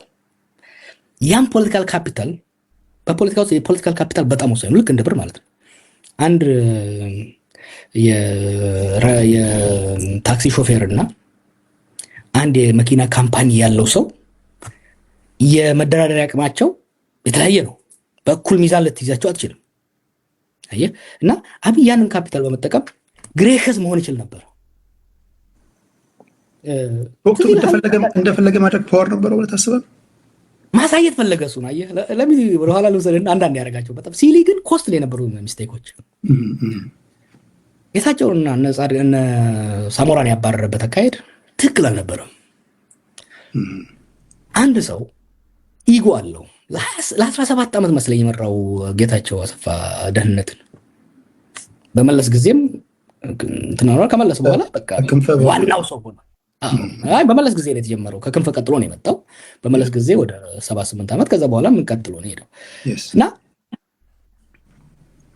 ኮርስ እኛ ጌታቸው አሰፋ ላይ የዘመትነው ዋናው ሰው እሱ ስለነበረ ነው። ግን በሁለት መስመር አባሮ ደግሞ ያንን ለሶሻል ሚዲያ ሰዎች ሰጥቶ ለማዋረድ መሄዱ ምን አደረገ? አንደኛ ኢጓቸውን በጣም ጎዳው። ቅድም እንዳልኩ ከስልጣን መውረድ ራሱ ብርድ ይለዋል። ያንን ብርድ ደግሞ በፌስቡክ እና በሌላ ስታዋርደው ፍራቻ ውስጥ ገባ። አንተ በምትኖርበት ሀገርና እኔ በምኖርበት ሀገር ራሱ እንደዚህ አይነት ዋና ቁልፍ ላይ የነበሩ ሰዎች ምንም ባትወዳቸው ስታሰናበታቸው በክብርና በጥንቃቄ ነው። አየህ፣ በክብርና በጥንቃቄ እንደዚህ አይነት ነገሮች ያኔ ሁለት ነገር በታየ። አንደኛ እነሱ አንደስትሜት አደረጉት፣ ናቁት። ጆሮን ይዘው ያሳደጉት ማንጁስ ነው። ግን ይሄ ማንጁስ በትልቅ ጄቶች እንደመጣ አሁን ብዙ ጊዜ ጀዋር ሁለት መንግስት አለ ይላሉ። ነው እኔ እኮ ስለነበረው ሁለት ኢንጂን ያለው መንግስት ነው ያኔ ስለነበረው። ስቴቱ አለ አብይ ከኢህአዴግ የወሰደው፣ የፖፑላር ሰፖርቱ ደግሞ አለ። ሁለት ኢንጂን ያለው ቱርቦ ጄት ነው እየነዳ ያለው አብይ እና ያንን ፓይለቱን ብቻ አይደለም ማየት ያለበት፣ ያን ማሲቭ ቱርቦ ስቴት አለ። ኢትዮጵያን ስቴት ይዟል። ኢህአዴግ ወደ መጨረሻ ላይ የሌለውን ህዝብ ደግሞ ይዟል። ሁለት ነው በሁለት ኢንጂን እየሄደ ያለ ሰው ነው አብይ ያኔ ጊዜ። እሱን አንደስትሜት አደረጉት ስለሚያውቁት፣ ድክመቱንም ምንም ስለሚያውቁት፣ ጁኒየር ስለሆነ እናውቁት። እሱ ደግሞ he wanted to assert ሊያሳያቸው ፈለገ። እነሱም ብቻ ሳይሆን ሌሎችንም ሊያሳይ ፈለገ። አይ ዲሞንስትሬት ማድረግ ፈለገ። ያቺ ሲሊ ጫወታዎች ምን ውስጥ ከተቱ? እልህ ውስጥ እያስገቡ ነገሮቹን አመጡና ያለ መምታት እድል ነበረው። አሁን ሰምተህ እንደሆነ ስዩም መስፍን ስለዚህ ኢንተርቪው ሰጥቷል። ጻድቃን ሰጥቷል። let's be fair ጠባጫሪ የህዋት እና የትግራይ ኤሊቶች ነበሩ። እነጌቹ ጠባጫሪዎች ነበሩ። ጌታቸው አሰፋ ከጀርባ ሊሆን ይችላል። እነጌታቸው ረዳ ግን ከፊት ለፊት ጠባጫሪዎች ነበሩ። እነሱ ጋር ቀላል የማይባል ኢጎ አለ። በጣም ቀላል ኢጎ ብቻ ሳይሆን አወኩሽ ናኩሽም ነበረ።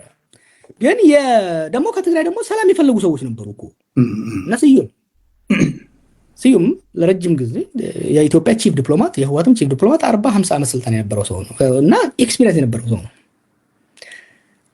ልጠረጥረው ትችላለህ አንዳንድ ነገሮች ላይ፣ ግን ኦል ኦፍ ሰደን ስታገለው የሚፈጠረው ነገር አለ። ሪሜምበር የመለስ ሞት የፈጠረው ቮይድ ነበር። ሳይኮሎጂካሊ በትግራይ ኤሊት ላይ የፈጠረው ነገር ነበር። ያንም ቮይድ አልሞሉም። አሁን መለስም ብቻ ሳይሆን ስልጣን ሲያጡ ደግሞ የመጣው ነገር አለ። አየህ እና ሞክረዋል እኮ ጻድቃን ጻድቃን ሄዶ ሞክሯል። ስዩም ሞክሯል። ኢቨን አቦይ ስብሃት ረጅም ጊዜ አውርተናል። አንድ ጊዜ እነ ጻርና ጀነራል አማራ ክልል ላይ የሞቱ ጊዜ አውርተን ነበር። እነሱ ራሱ ቁጣም ቢኖር ፍራቻም ቢኖር they are open to discussion። ግን አየሱ አሰርት ማድረግ ሞከረ። አሰርትና ማድረግ መሞከሩ ሪዚስትድ ሆነ።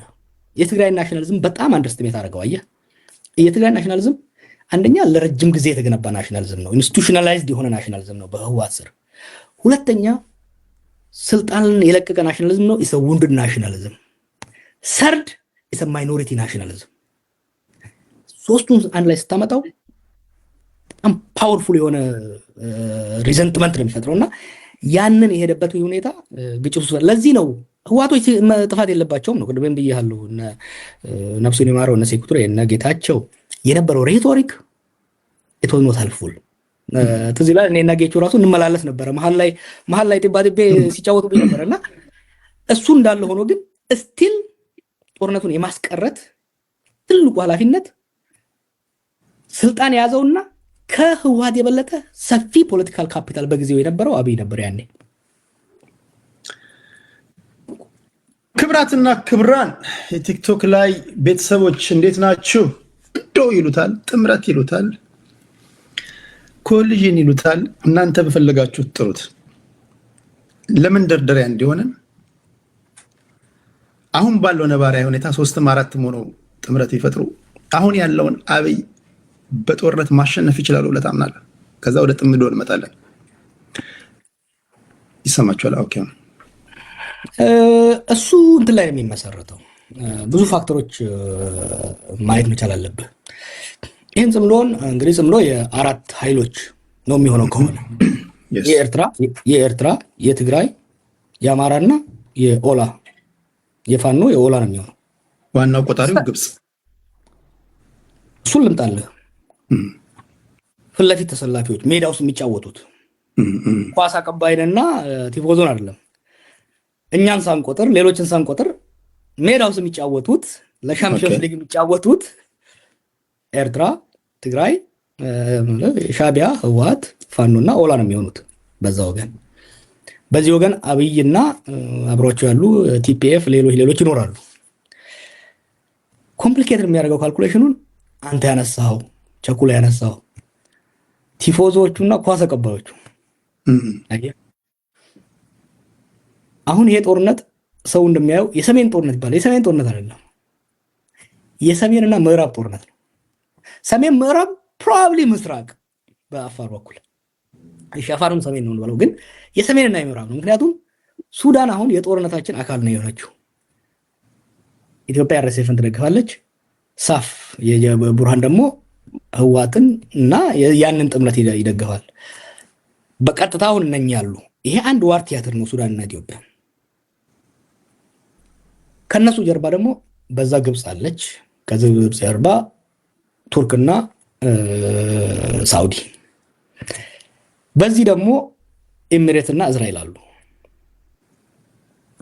አሜሪካና ራሻ አጫዋች ናቸው እና የዚህ አሰላለፍ ወሳኝ ነው። እዚህ ላይ ሰዎች እንዳደርጉ ሁለት በጣም ወሳኝ ፓወርፉል ኃይሎች ስለ ግብጽ ያወራል። ግብጽ ምላስ ነው። ግብጽ አይደለም ወሳኙ ተጫዋች እዚህ ወሳኙ ኳስ አቀባይ ሳውዲና ኤሚሬት ናቸው። ሳውዲና ኤሚሬት እንዴት መሰለ ማየት ያለብን ዝሆንና ነብር። ሳውዲ ዝሆን ነው። ማሲቭ ኢኮኖሚ ነው ያለው፣ ማሲቭ ኃይል አለው፣ ግን ስሎው ነው። ኤሚሬት ኢኮኖሚያ ያነሰ ነው፣ ሾርት ነው ካልኩሌት የምታደርገው፣ ግን ኤክስትሪምሊ ፈጣን ነች። ድጋፍ ስታመጣ የሳውዲ ኢንስቲቱሽናል ነው፣ ቀስ ብሎ ነው የሚሰጥህ፣ ትልቅ ነው የሚሰጥህ፣ ግን ጊዜ ወስዶብህ ነው። ኤሚሬት ግን ኦቨርናይት ነው የሚሰጥህ። የትግራይ ጦርነት ላይ ዲሳይሲቭ የሆኑት ለምንድን ነው? የተፈለገውን ጦር መሳሪያ ተተኳሽና የሰው ኃይል በ24 ሰዓት ውስጥ ነው የሚያመጣልህ። የሳውዲ ግን ወራት ሊፈጅብህ ይችላል። so you have to take into calculation ወደ ጦርነት የምትገባ ከሆነ እና ጀነራል ባጫ ባለው ሲናገር ወደ ራሱ ቡድን አደላ እንጂ አንድ ኢንትረስቲንግ አስፔክት አምጥቷል። ወደ ፎል ጦርነት የምንገባ ከሆነ ሆርን ኦፍ አፍሪካ አሁን በምናየው ላይ ይቀጥል ይችላል። ተናጋሪውን ባትወድም የሚናገረውን ነገር ባጫ በነገራችን ላይ የዛ ናይሮቢ ላይ ሊያሸከሽከኝ ነበረ። ስለዚህ ለረጅም ጊዜ እንተዋወቃለን፣ ግን በኋላ ላይ ኢንትረስት ገብተናልና but he said something interesting። ያው እኛ እናሸንፋለን በሚለው ነው የመጣው። I wouldn't be that sure። ግን ይሄ ጦርነት ከገባ ከባጫ በፊት የኔ ነው ያለው ማን ነው ታውቃለህ? ስዩም መስፍን ነው። ስዩም መስፍን ገና I think 2019 አካባቢ ላይ ወደ ጦርነት የምንገባ ከሆነ ይሄ ናሽናል ጦርነት ሳይሆን ሪጂናል ነው ብሎ ነበር። ያኔ ፕሮፌቲክ ነበር። ከስርዬ በፊት ስዩም ብሎታል። ስዩም ደግመው እና አሁንም እነዚህ ጦርነቱ የቆዩ ሰዎች እኮ ጦርነትን ይረዳሉ። አንዱ የአብይ ችግር እኮ ጦርነትን እግሩ አይከላከሉትም እንጂ ተዋግቶም አዋግቶ አላየም። እንደነኚህ እንደ ጦርነት ጠገብ ጀነራሎችና የፖለቲካ ሰዎችና ወደ ጦርነት የምንገባ ከሆነ ለምን ነው ውስብስብ ማድረግብህ? ይህ ቀላል ይሄ እከሌ ያሸንፋል እከሌ የሚያሸንፈው ነገር ካልኩሌሽን እንዳንገባ። ጦርነቱ የምንገባ ከሆነ ሶስት ውጤት መጠበቅ አለብን። ወይ አብይ እንዳሰበው በአጭር ጊዜ ዋና ደርምሶ በተለይ አመራር መግደል ከቻለ እሱ ያለውን ፓወር አንደርስታንድ ማድረግ የለብህም። የኤሚሬትስ ቦሳሶም ያለው ሌላም ቦታ ያለው ለሱዳን ለኢትዮጵያም ባህር ዳርና ቢሾፍቱ ላይ በጣም ከፍተኛ የሆነ ተተኳሽና የኤር ፓወር ላይ ኮምፓረብል አይደሉም ሁለቱ ሳይዶች። የድሮን ዋርፌር ደግሞ ቀላል አይደለም። አንድ እሱ። ሁለተኛ በእግረኛ ከሆነ የትግራይ እግረኛ በጣም ጠንካራ ነው። የኤርትራ ቀጥታ የሚገባ ከሆነ በእግረኛ በጣም ጠንካራ ነው የሚሆኑት። ስለዚህ አብይ ኦቨርዌልሚንግ ሾክ ኤንድ ኦ የሚሉ አሜሪካኖች የሚሉት ኦቨርዌልሚንግ ፎርስ ተጠቅሞ መጀመሪያ አካባቢ ይሄ ትግራይ ላይ ያደረገውን አይነት ኦቨርዌልም ካደረጋቸው እንትን የሚያደርግበት እድል ሊፈጠር ይችላል። ሁለተኛው ያንን ተቋቁመው በእግረኛ ከመጡ የአብይ እግረኛ ከነኛ ጋር የመወዳደር አቅሙ የሰው ኃይል አለው፣ ግን ሞራሉ የዛን ያህል አይደለም። ሞራል ላይ በዘመናዊ ጦርነት ግን አሁን እግረኛ ያን ያህል በድሮን ዘመን እሱንም ቻሌንጅ ላርግ ኢራኑ መሰዳት በመጀመሪያው እኮ 72 ሰዓት ነው ኤር ዲፌንስዋን ዲስትሮይ ያደረጉት አይደለም እንደ አሜሪካና እስራኤል። yes 6 ወር ሊሆነን ነው። ምክንያቱም እግረኛ መግባት አልቻለም ኢራን ላይ ቫስት የሆነ ጂኦግራፊው በጣም ከባድ የሆነ ከፍተኛ ጦር አላት እግረኛ፣ ግን ከፍተኛ ሊሞት የተዘጋጀ ጦር አላት። በእግር መግባት አልፈለጉም፣ እስካሁንም አልቻሉም እነኞች። እና አንድ ነው ለማለት እግረኛ ስቲል አስፈላጊ ነው። እግረኛ ኃይል ስቲል አስፈላጊ ነው። ለዚህ ነው ውጤቱን መገመት የሚከብደው። ለዛ ነው አቮይድ ማድረጉ የተሻለ ነው። የምንገባበት ከሆነ የምንገባበት ልናቁም። ሶስተኛው እንግዲህ አንዱ አብይ በአንዴ ማሸነፍ፣ ሁለተኛ እነኛ በመለሶ ማጥቃት መጥተው አዲስ አበባ መቆጣጠር፣ ሶስተኛው ፕሮሎንግድ ፕሮታክትድ ጦርነት ውስጥ ሶስተኛው ነው ትልቅ ላይክ ሊሆን የሚችለው ፕሮትራክትድ ጦርነት ውስጥ ልንገባ የምንችልበት እድል ሰፊ ነው እና አቮይድ ማድረጉ ነው። ባለፈው ባደረኩት ኢንተርቪው እስካሁን ለምን ጦርነት አልገቡት የሚለው ላይ እኮ ተናግሬያለሁ። እነዚህ ካልኩሌሽኖች ካልኩሌት ያደርጋሉ። በተለይ ደግሞ ተሞካክረዋል። አየህ 2 ዓመት ስለተሞካከሩ አሁን ይተዋወቃሉ። የህዝብ ድጋፍ አለመኖሩ፣ የወታደር ሞራል አለመኖሩ ብቻ ሳይሆን ሶስተኛው ይሄ የድል እርግጠኝነት ሰርቴኒቲ አለመኖሩ በሁለቱም ወገን። አብይ እግረኛው ሙሉ በሙሉ አይተማመንም። ህወሓት የኤርትራ ጦር አብሮ መግባት አለመግባቱ ላይ እርግጠኛ አይደሉም። ሪሜምበር ጽምዶ የሚባለው ኃይል እንመጣለን ነው አብይ ገፍቶ አንድ ላይ ያመጣው ኃይል ነው። ስሎት ስትራቴጂክ የሆነ ፓርትነርሺፕ ሳይሆን የሰርቫይቫል ተደጋግፎ የመትረፍ ኃይል ነው እና የኤርትራ ኃይል ጠንካራ ቢሆንም የሰው ኃይል ሪፐልሽ የሚያደርግበት ኃይል የለውም። በትግራይ ጦርነት ውስጥ ኬርፉሊ ካጠናው ጊዜ ወስጄ ነው ያጠናሁት የተሳተፉበትን ጀነራሎች አነጋግሬ ኤርትራ ከመካናይዝድ ያለፈ እግረኛ በጣም ጠንቃቃ ነበረች። ምክንያቱም ያላት የሰው ኃይል አብዛኛው ወጣት ተሰዷል፣ ያለውም ትንሽ ነው። so they have to be preserved። ጦርነትን ደግሞ ለ67 ዓመት ይቆዩበት ስለሆነ they know what to preserve። እና አንሰርቴኒቲው ነው እስካሁን ራሱ ጦርነት እንዳይፈነዳ ያቆየን። የድል እርግጠኝነት የለም። ያ አላያንሱም የመቆየቱ እርግጠኝነት የለም። አብይም ኦቨርዌልም አድርጎ ለማሸነፍ ፕላን አለው፣ ዝግጅት አለው፣ ጥያቄ የለውም። እርግጠኛ ግን መሆን አልቻለም። ከሱ ባሻገር ወደ ጽምዶ ደግሞ እንውረድ። አንዳቸው ከአንዳቸው ጋር የእያንዳንዱን የመታገያ አጀንዳ ብታይ የሰማይና የምድር ልዩነት አለው።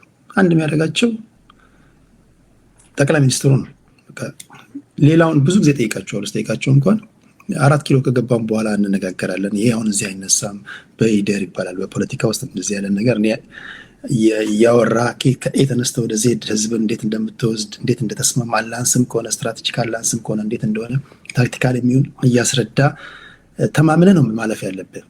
የተደበሰበሰ ነገር ነው። ያንዳቸው ከአንዳቸው ጋር ኮንትራዲክት የሚያደርግ ከሆነ ጥምረታቸው ራሱ በህዝቡ ዘንድ ተቀባይነት ሊያስገኝላቸው ይችላል። ወታሰብ ቅንም እንዳልኩ ጽምዶ በተለይ ለህወሓትና ለኤርትራ ስጋት የፈጠረው አላያንስ ነው። የአብይ ካልኩሌሽን አብይ ነው ጽምዶን የፈጠረው አብይ ነው ምለው ለብዙ ጊዜ ብልጽግናዎች ደስ አይላቸው። አብይ ታክቲካሊ ጎበዝ ነው ብያለሁ ቅድም። ችግር ግን ታክቲካሊ ይሄ መሰናክል ዘለህ ከዛ የበለጠ መሰናክል የሚመጣብህ እድል አለና የመጀመሪያ ጦርነት ላይ የአማራና የኤርትራን ኃይል ከጎኑ አሰልፎ ትግራይን ወቀጠ፣ ኦሮሚያን ወቀጠ። ከፕሪቶሪያ በኋላ ጅጌ የወጡለትን ደቦ የወጡለትን ትቶ ብቻውን ከህዋት ጋር ተሞዳሞደ።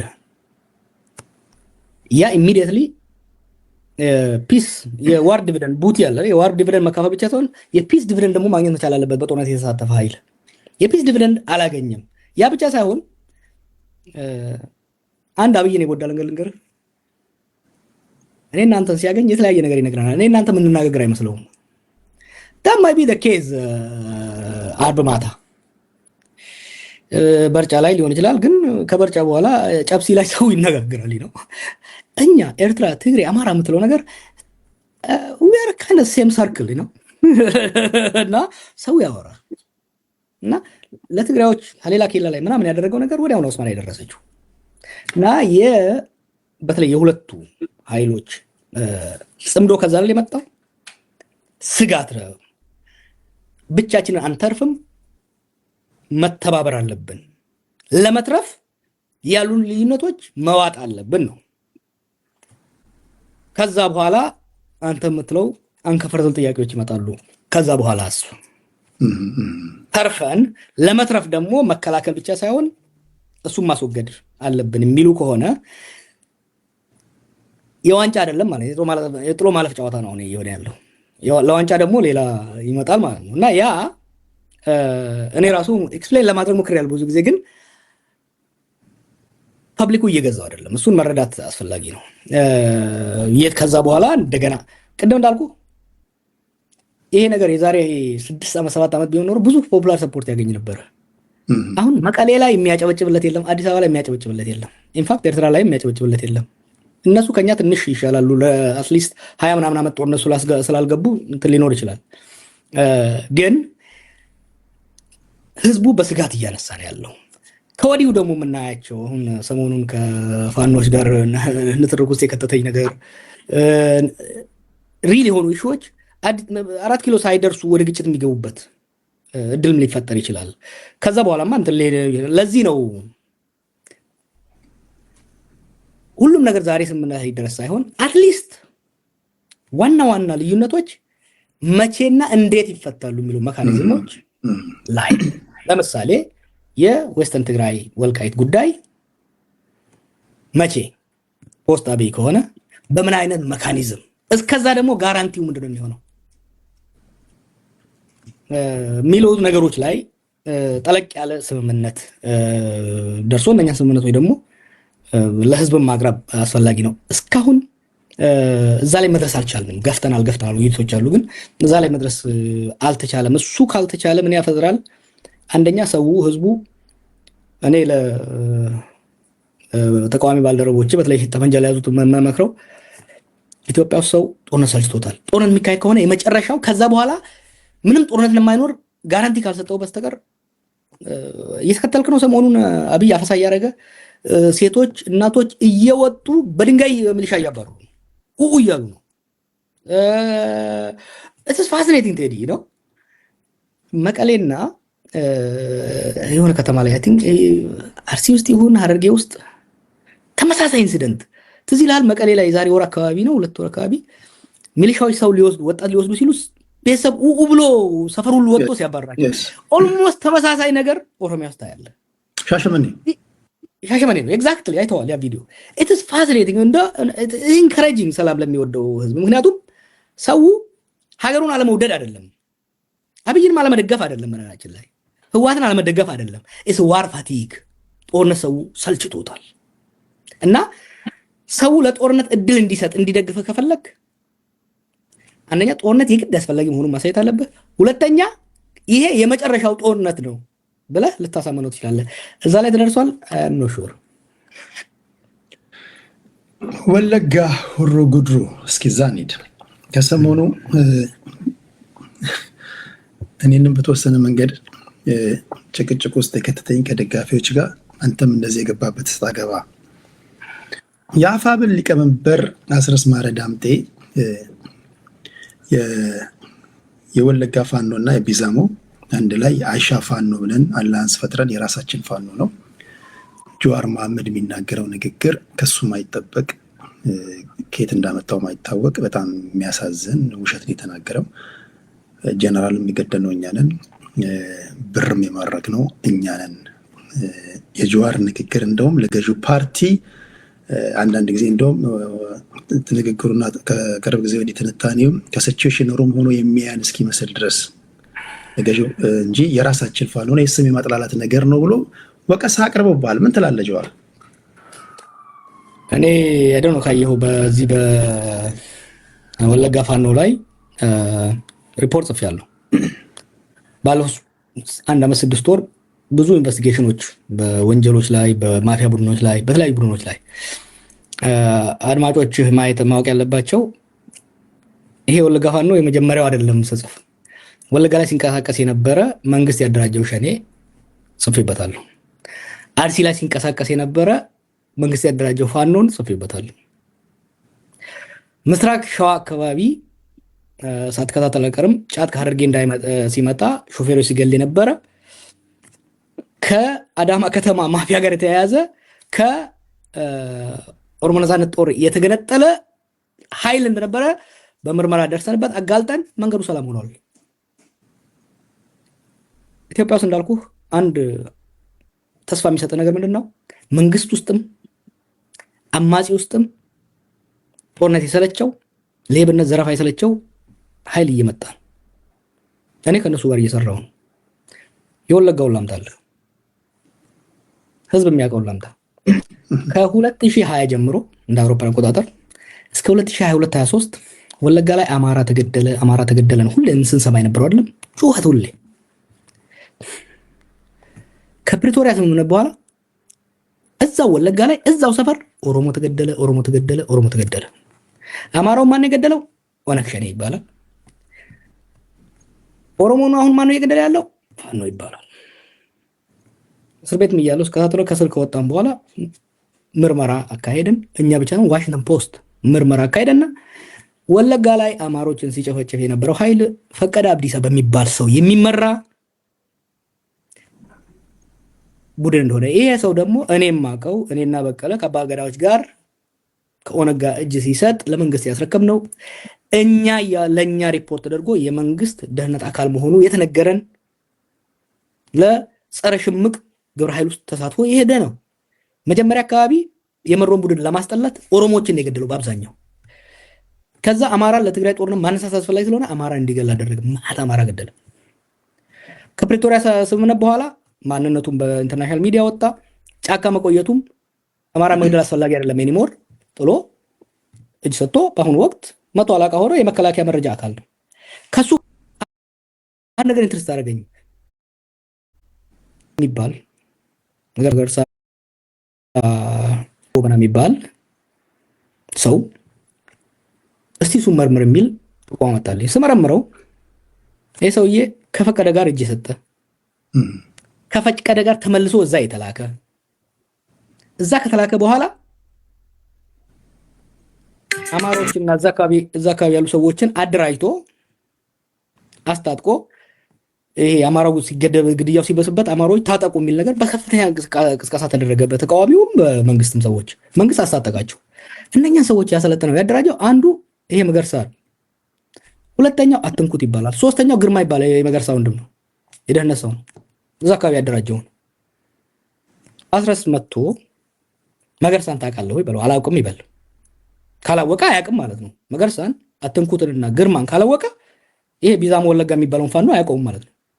በነገራችን ላይ መገርሳ አንድ ድምፅ ነበረ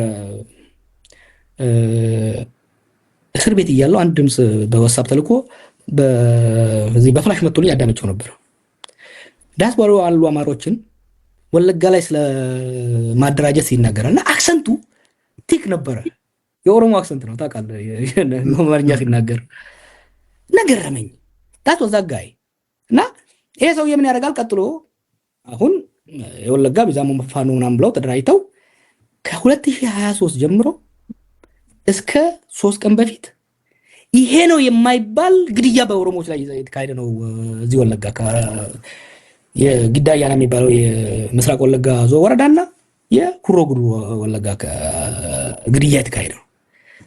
ይሄ ሰውዬ ምን ያደርግልሃል? እነኝህ ግድያ በየጊዜው ይፈጽማሉ። አይፈተሹም። የመከላከያ ይለፋላቸው፣ ሲያዙ ይለቀቃሉ። መጨረሻ ላይ አንድ ቀን ከሚሊሻዎች ጋር ሲጋጭ ይማረካል። እሱን አትንኩት። ሲማረክ ውዝናና ወር ሄሊኮፕተር ካች ብላ ብድግ አድርጋው እሱን አትንኩትን መከላከያ መረጃ ጎልፍ ክለብ ወሰደችው። ይሄንን ፋኖ ያደረ አይደለም ይበሉኝ እነሱ ወጣው ለ5 ዓመት የዚህ ቡድን አሰልጣኝ ዋና አሰልጣኝ አይደለም ይበሉ እነሱ እና ይሄንን ኤክስፖዝ አድርገን ስንል የነበረው ይሄ በነገራችን ላይ አማራ ክልል ላይ ያለው ፋኖ ተገፍተው ተከርተው ጦርነት የገቡት ብዬ ተደጋግሜ ተናግሬያለሁ። ላለፉት 1 ዓመት እና ከዛ በላይ ለፋኖ ደጋፊዎች ለአማራ ሞራዮች ይሄን የወለጋን ኃይል ወይ ሲቪል እንዳይገል ሃይበሉት በእናንተ ቁጥጥር ስር ካለ፣ አለበለዚያ በግልጽ ራሳችሁን አርቁ። ምክንያቱም ዜጎችን ከመግደል ባለፈ የሥርዓቱ ሁለቱን ህዝቦች እያጋጨ በሁለቱ ፖለቲካ ኃይሎች ላይ መካከል ሊኖር የሚችል ጥምረትን ለማክሸፍ እየተጠቀመበት ነው። ከዛ ወዲህ ባደረኩ ምርመራ 100% እዛ አካባቢ ያለውን ኦፕሬሽን እነሱ እንደሚያደርጉት የትላንትናው የጀነራሉ ሶፊስቲኬትድ ሊሆን ይችላል። አሁን የብር ዘረፋው ልንገር፣ ጦርነት ነበር እዛ አካባቢ ባለፈው። አውሎ በሰደም መከላከያ ምን ይላል? እዚህ ከተማ ያለ ብር በሙሉ መውጣት አለበት ይላል። ሁለቱም ባንካው የባንክ ገንዘብ ካሽ በሙሉ መውጣት አለበት ይላል። 70 ሚሊዮን ብር በግምጃ ቤት ያለ መሳሪያ በሙሉ መውጣት አለበት ይላል። አማጺ ከተማው ሊመታ ነው ምናምን በሚል ይጭንና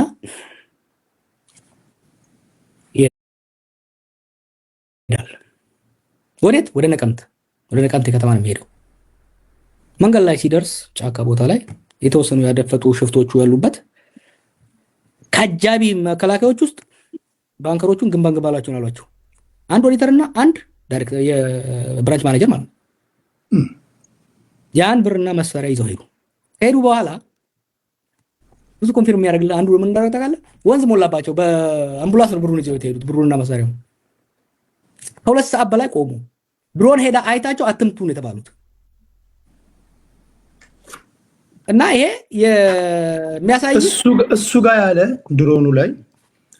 ድሮኑን ኦፕሬት የሚያደርጉት የዩኤኢ ሰዎች ሆነው ሳለ አንተ መረጃውን ሲጀመር ሊኖር ይችላል። ሰቸው ሽሩም ነበርኩ ይሉት አትሳሳት። ዩኤኢ ብቻ አይደለም ድሮን ጆይንት ነው። የዩኤኢ ድሮኖች አሉ ዩኤኢ ኦፕሬት የሚያደርጉት። የኢትዮጵያ ደግሞ ራሱን የቻለ አብይ እኮ ፕሮባብሊ በአፍሪካ ውስጥ ማሲቭ የሆነ የድሮን ካፓቢሊቲ ገንብቷል።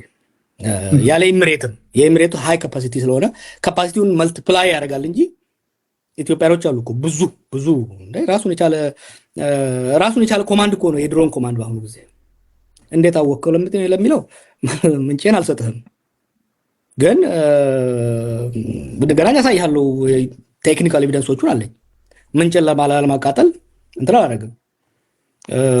ለምሳሌ ወደ ሻሸመኔ የሚሄደው የእናንተ ሀገር የሚሄደው መንገድ ላይ በድሮን እያዩት ኦነግ ሸኔ የሚባል የነሱ ኃይል መኪና እያስቆመ ሲዘር ሲያቃጥል ሰዎችን ሲያግት ዝም ብለው ያዩት ነበር። ቪዲዮን አገኘሁት፣ ለቀዋለሁ አልኳቸው፣ አቆሙት። ሶ have no interest እንትን ላይ እኔ ይኸውልህ ለምን መሰለው ለሁለት ምክንያት ነው ይሄንን ነገር ፈከስ ያደረኩት። አንዱ ተራ ዜጋ ላንስ የተወሰኑ ማስግድያዎቹን በጣም አሰቃቂ ግድያዎቹን ትላንት አስቀምጫቸዋለሁ። ሰው እያለቀ ነው እዛ አካባቢ። መጀመሪያው አማራ ሲያልቅ ነበር፣ አሁን ደግሞ ኦሮሞ እያለቀ ነው። ማህበረሰቡ እየፈረሰ ነው እዛ አካባቢ። ሁለተኛ እነሱ ለሚያስቡት ጽምዶ ብቻ ሳይሆን እኔ ወደፊት የአማራ የትግራይ ኦሮሞ ልሂቃን የበለጠ ተቀራርበው ከሌሎች ልሂቃን ጋራ መሰረቱ ጠለቅ ያለ ኃይል ስምምነት መፍጠር አለባቸው ነው። ይሄንን እዚህ ሆሮ ጉዱ ላይ የሚሆነው ነገር ካልፈቱት ጽምዶ የሚባል ነገር ሊፈጠር አይችልም። ለምን እንደሆነ ታውቃለህ? ደምንት እነሱ አናውንስ አድርገው ጆይንት ኦፕሬሽን ሲጀምሩ እዛ አካባቢ ግድያ ይጀምራል። ኦላ እና ፋኖ መጨፋጨፍ ይጀምራል። አስረስ እኔ ብዙ ነገሮችን እያየው ስለሆነ ሰሞኑን የሚያደርጋቸው ነገሮች የራሱን ማየት አለበት። ለምሳሌ ስለ ወልቃይት ተናገረው ነው ባለፈው ስታሊን ሲጮህበት የነበረው ወልቃይትን በአማራ ጉልበት ስላለው ነው በጉልበት የያዘው። አማራ አይደለም በጉልበት የያዘው የፌዴራል መንግስት ነው ህወሓትን መጥቶ አስወጥቶ ከአማራ ጋር ተባብሮ የያዘው። ስቲል ዲስፒዩትድ የሆነ በድርድር ማለቅ ያለበት ጉዳይ የዌስተርን ትግራይ ጉዳይ በጉልበቴ ነው የያዝኩትማ የምትል ከሆነ ወይ ጽምዶ ተብሎ ጦርነት ከተጀመረ የትግራይ ኃይል ወደዛ ከገባ ፋኖ ላይ ወጋው ነው። እኔ ኢትዮጵያ ውስጥ ጦርነት ሊያበቃ ይገባል። ዲስፒዩትድ የሆኑ ቴሪቶሪዎች አሉ፣ አከራካሪ የሆኑ መሬቶችና ጉዳዮች አሉ። እነዚህን ጉዳዮች በጉልበት እንፈታለን የሚል ወደ ኋላ ሄድና በወልቃይት ላይ በትግሉ ጊዜ የነበረኝን የአማራ ተወላጆች በወልቃይት ላይ ያነሱት ሰላማዊ ጥያቄ በሰላማዊና ህጋዊ ህገ መንግስታዊ መንገድ መፈታት አለበት። ሀገር ቤት ከገባ በኋላ ከነገዱ ስገናኛ ስለነበረው ምንድነው ነገሩ ረገብ ይበልና ምንም ጉልበት ሳይኖር ከተቻለ በድርድርና በንግግር ካልሆነ በህግና በህገ መንግስታዊ አካሄድ ይፈታ ነው። መጨረሻ ላይ ምን ውስጥ ገባን? ወልቃይት የአብይ ካርዱ ነች።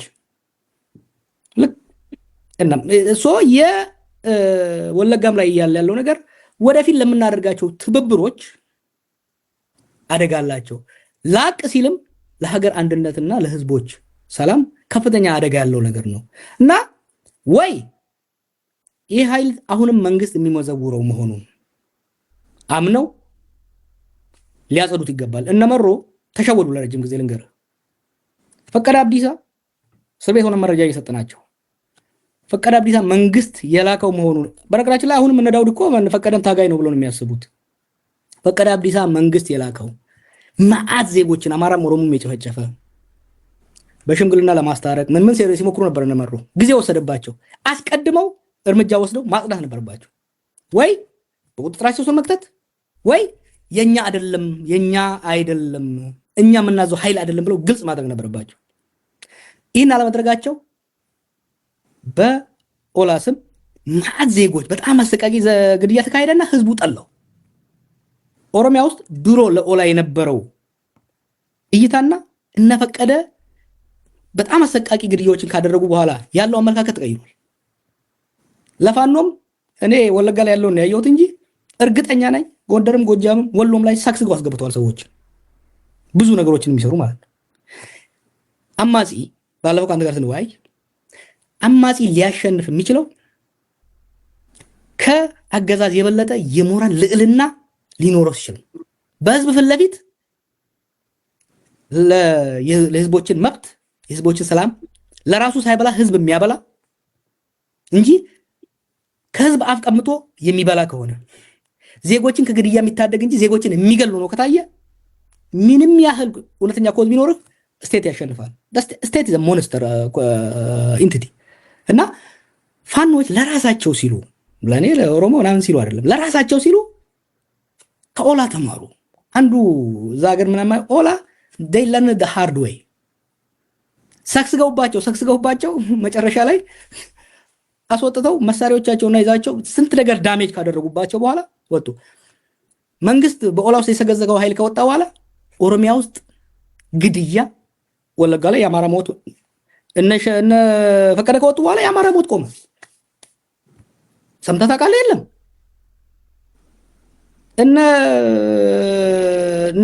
ይሄ ኃይል ከወጣ በኋላ ኦሮሚያ ውስጥ አፈናዎች፣ አንዳንድ ግድያዎች ይኖራሉ፣ ግን ሲግኒፊካንትሊ ቀነሰ። ፋኖዎችን ማድረግ ያለባቸው ቤታችሁን አጽዱ፣ አለበለዚያ አይደለም ከሌሎች ኃይሎች ጋር ተባብራችሁ አብይን ማስወገድ አማራን ክልል ብትንትኑን ነው የምታወጡት። ይሄን ነው ማለት እንፈልገው። ስለዚህ ያንተ ነጥቦች ስታገናኛቸው አስረስ ማረ ዳምጤ የራሳችን ፋኖ ነው ካለ አንተ አይመስለኝም ካልክ አንተ ታንጀብል የሆነ ኤቪደንስ አለኝ ካልክ ስለዚህ እና አስረስ ከመንግስት ጋር እየሰሩ ነው ማለት ነው። ሁለት ነው ወይ? አይ ብሔረተኝነት ካልተጠነቀቅ ብሔረተኝነት ብላክ ኤንድ ዋይት ነው የሚያደርግብህ። ጠላትና ዘመድህን ለመለየት የሚከብድብህ ጊዜ ይፈጥራል። አወዜር አንደርስታንድ አለን ዘ ሃርድ ዌይ እና እሱ ይኖር ይችላል። ሁለተኛ ጠቀሙን የሚሉ ምን አይነት ኢትዮጵያ ስቴት በአብይ ጊዜ ሳይሆን በወያኔ ጊዜም አንድ የተካነችበት ነገር አለ። የኢትዮጵያ ስቴት ኢንተለጀንስ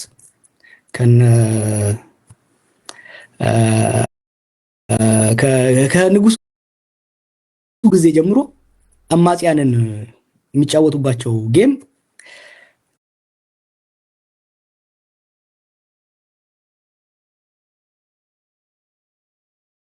ሩት የሚያደርጓቸውን ሰዎች ከጌም ውጭ አድርገው ነው የተሳካልን እና አሁንም እነዚህን ሰዎች ምለው ፋይን እኔን አታምኑኝም ተውት። የወለጋ ፋኖ የሚባለው የእናንተ አካል ከሆነ አንድ እስከዛሬ ለደረገው ግድያ ኃላፊነት መውሰድ አለባቸው። ይሄ ኃይል ከመከላከያ ጋር ተዋግቶ አያውቅም። ኔቨር ዜጎችን ብቻ ነው የሚገለው። የፈቀደ አብዲሳ ጦር አንድ ቀን ከመከላከያ ተዋግቶ አያውቅም። ዜጎችን ብቻ ነው የሚገለው። እስከዛሬ ለደረገው ወንጀል ኃላፊነት መውሰድ አለባቸው። አሁን ለሚደረገው ወንጀል ኃላፊነት መውሰድ ማስቆም መቻል አለባቸው። ያ ብቻ ሳይሆን ህዝብን ከሚጨርስበት አካባቢ አስወጥተው በቁጥጥራቸው ስር ማስገባት መቻል አለባቸው። በጣም ከፍተኛ ትችት ሲደርስብኝ ነው የነበረው። ይሄ ኃይል ይሄ ፋኖ የወለጋ ፋኖ የሚባለው ኃይል መንግስት ያደራጀው ነው። በሚስጥር አይደለም፣ በግልጽ ያደራጀው ነው። አሁንም የሚቆጣጠረው ነው። አጠቃላይ ፋኖን ለዚህ ብሌም አናርግ ብዬ ተደጋግሜ ስናገር ከፍተኛ ትችት ሲደርስብኝ ነበረ ከማህበረሰቡ። ዛሬ ላይ አስረስ ተነስቶ እኛንን ካለ መስማት ፈልጋለሁ ከነ ዘመነ ካሴና ከሌላው ፋኖ አካል። ይሄ ወለጋ ላይ ህዝብ ዜጎችን፣ ሴቶችን የሚጨፈጭፍ፣ ህፃንን የሚጨፈጭፍ የሚዘርፍ ሽፍታ ቡድን የአማራ ፋኖ አካል ነው፣ እኛንን የምንቆጣጠረው፣ እኛንን የምናዘው የሚሉ ከሆነ ዘን ችግራቸው ከህዝብ ጋር እንጂ ከአብይ ጋር አይደለም። ከጊዳ አያና ምስኪን ገበሬዎች፣ ከእቤንቱ ምስኪን ገበሬዎች ጋር እንጂ ዛሬ እነሱ ላይ ያልን እንጂ እኮ እነመሮንም ብለናቸዋል። ፕሮባብሊ ሰው በኦሮምኛ ስለማይሰማ ነው እንጂ ሃይፐር ክሪቲካል ነበርኩ በእነዚህ ጉዳዮች ላይ። ምክንያቱም በነፃነት ስም ጫካ ገብቶ ምስኪን ገበሬን የሚገል የሚዘርፍ የሚያፈናቅል ኃይል ለማንም አይሆንም። ነገም ስልጣን ላይ ከወጣ ከዚህ ነው የሚብሰው። ሶ እና አስረስ ተናግሯል፣ ግልጽ አድርጎታል። እኔ በወልቃይት ላይ ያደረገው ኮሜንት ለምሳሌ እሱ ወለጋ ሲመጣ ያውቁ ነበር የመከላከያ መረጃዎች በደንብ። ከዛ ሲወጣ ያደረገው ንግግር ለኛ እኮ መልስ ነው። እሱ የዛ ሄደው ማለት ትችላለህ። ይሄ ወለጋ ፋኖ እነ ማሮም የሚሉትን ነገር ታውቃለህ። ይሄ ወለጋ ፋኖ ሽፍታ መንግስት ያደራጀው ሽፍታ ነው ይላሉ እነሱ። አስረስ መጥቶ የኛ ነው ሲል መንግስት ይኸው እናንተ ትግዳላችሁ፣ ግን ይሄ እናንተ እዛ አብራችሁ የምትሞዳሞዱት ጥምረት ለመፍጠር የምትሞዳሞዱት ኃይል ነው የእናንተን ሰው እየጨረሰ ያለው ያለ ነው ያለው። ሶ የአገዛዙን ትርክት ያጠናከረ ስራ ነው እየተሰራ ያለው ወለጋ ላይ አይደለም። ጥምረቱን ሰው በዚህ መልኩ የሚሰራ ጥምረትም አይኖርም። ይሄን ማወቅ መቻል አለባቸው። it's not going to work even ለወደፊት ራሱ ሀገር ማስቀጠል ከተፈለገ እንዲህ አይነት ሽፍተኝነትና ወንጀለኝነትን መቃወም፣ በቁጥጥር ስር ካለ መቅጣት። ለምሳሌ ከሁለት ሳምንት በፊት ከፍተኛ ካምፔን አድርገን ነበር ኦሮሚያ ላይ። ሰው ይታፈናል፣ ኦሮሚያ ላይ ሰው ይገደላል። ምንድን ያደረግነው? በአንድ ወረዳ ወይም ቀበሌ ላይ ሰው የሚታፈን ከሆነ ሰው ይልክልናል መረጃውን። ጃልከል የሚባል ሰው ነው እዚህ ሀገር። ኦኬ ለኦላ ሴንትራል ኮማንድ እንዲህ የሚባል ሰው የሚመራ ኃይል በዚህ አይነት ቀበሌ ላይ እንዲህ አይነት ዘረፍ አድርጓል። የእናንተ ኃይል ነው? አዎ የኛ ኃይል ነው ካለ እርምጃ ይወስድበታል። አይ የኛ ኃይል አይደለም ካለ ብራንዱን ይቀማዋል። እኛ ለህዝብ ይሄ የነፃነት ታጋይ ሳይሆን ዘራፊ ሽፍታ ነው እንላለን። ጋዝዋት የሰላሌ መንገድ አሊዶሮ የምትባለው አብዩ ሲናገር ሰምታታል። እቺ ወደ ጎጃም የምትሄደው መንገድ ሰላሌ ላይ በየቀኑ ሰው ይዘረፍ ነበረ፣ ይታገት ነበረ። አንድ ሰው አልታገተም ይሄን ዘመቻ ካደረግን በኋላ። ዋይ ቢኮዝ እነኚህ ሽፍቶች ከመንግስት ሴኩሪቲ ጋር ሆነው አማጽያንን ለማጥላላት የሚያደርጉት ነገር እንደሆነ ስለምናውቅ ነው። ሶ እነዚህ አማራ ውስጥ የሚንቀሳቀሱ ኃይሎችም ለአማራ ህዝብም ሆነ ለሌላው ህዝብ የሚያስቡ ከሆነ ቤታቸውን ማጽዳት አለባቸው። አስረስ ማረ ዳምጤ ነገር አለ ወይስ ምን እንደምትወስደው ታደርገው ነገር? ማስረጃም እናወጣለን። ከዛ የበለጠ ግን የፖለቲካ ኃላፊነት አለ። ማስረጃውን እናወጣዋለን፣ ምንም ጥያቄ የለውም። ኢንፋክት እነሱን የሚጎዳቸው ያ ማስረጃ አይደለም። ይሄ ወለጋ ላይ የሚቀሳቀስ ፋኖ የኛ ነው ካሉ ፖለቲካ ኪሳራው ቀላል አይሆንባቸውም። ምክንያቱም እዛ አካባቢ እየተደረገ ያለው ወንጀል፣ እየተደረገ ያለው ውንብድና አይደለም ለነፃነትና ለእኩልነት እታገላለሁ ተገፍቻለሁ ከሚል ኃይል ሽፍታ አያደርገውም። ተራ ሽፍታ የድሮ በደርግ ጊዜ የሚንቀሳቀስ ሽፍታ አላለም የማያደርገው ነገር እያደረጉ ያሉት። አንደኛ መንግስት አማጽያኖችን የሚከስባቸው የውንብድናና የአሸባሪነት የሚያረጋግጥ ነው የሚሆነው። ሁለተኛ ከኦሮሞ ኃይሎች ጋር ብቻ አይደለም ወለጋ ላይ ንጹሃን እያለቁ የህዋትም ሆነ የኤርትራ ኃይል ከፋኖ ጋር ሊጣመር አይችልም። let's be very clear። ተባብሮ ኦሮሞን ለመውጋት የሚፈልግ ኃይል አይኖርም። ተባብሮም አማራ ሊወጋ የሚፈልግ ኃይል አይኖርም። ይሄ ተሞክሯል፣ የማይሰራ ነገር ነው ወደፊት። ስለዚህ ትብብር የሚፈልጉ ከሆነ ከሌሎች ኃይሎች ጋር ክሊር ማድረግ መቻል አለባቸው። እነመሮም አማራን የሚገል ኃይል ማጥፋት ነበረባቸው፣ አጥፍተውታል። ቱ ቢ ኦነስት መንግስት ያመጣው ጠርጋው አውጥተውታል። ዊዶን ሂር ኦኤልኤ አማራ ገደለ የሚባል የት አካባቢ ነው አሁን የምንሰማው? በኦኤልኤ ስም አርሲ ውስጥ እንዴት እንደሆነ ታውቃለህ? አንድ ሻለቃ አክቹዋሊ በቅርብ ወለጋም እንደነበረ ሰምቻለሁ። አንድ ሻለቃ ፋኖ አደራጀ ተባለ እዚያ ቦምስ አካባቢ እና ሄዶ የኦሮሞዎቹን ቤት ያቃጥላል። ስናጠናው ሰውየው የመከላከያ መረጃ የነበረ ሻለቃ ነው፣ ሻንቆ ይባላል። አማራም እንኳን አልነበረም። ስናጋልጠው ወዲያው ገደሉት፣ ይዘውት ገደሉት የመንግስት ሰዎች። ተረጋጋ አካባቢው።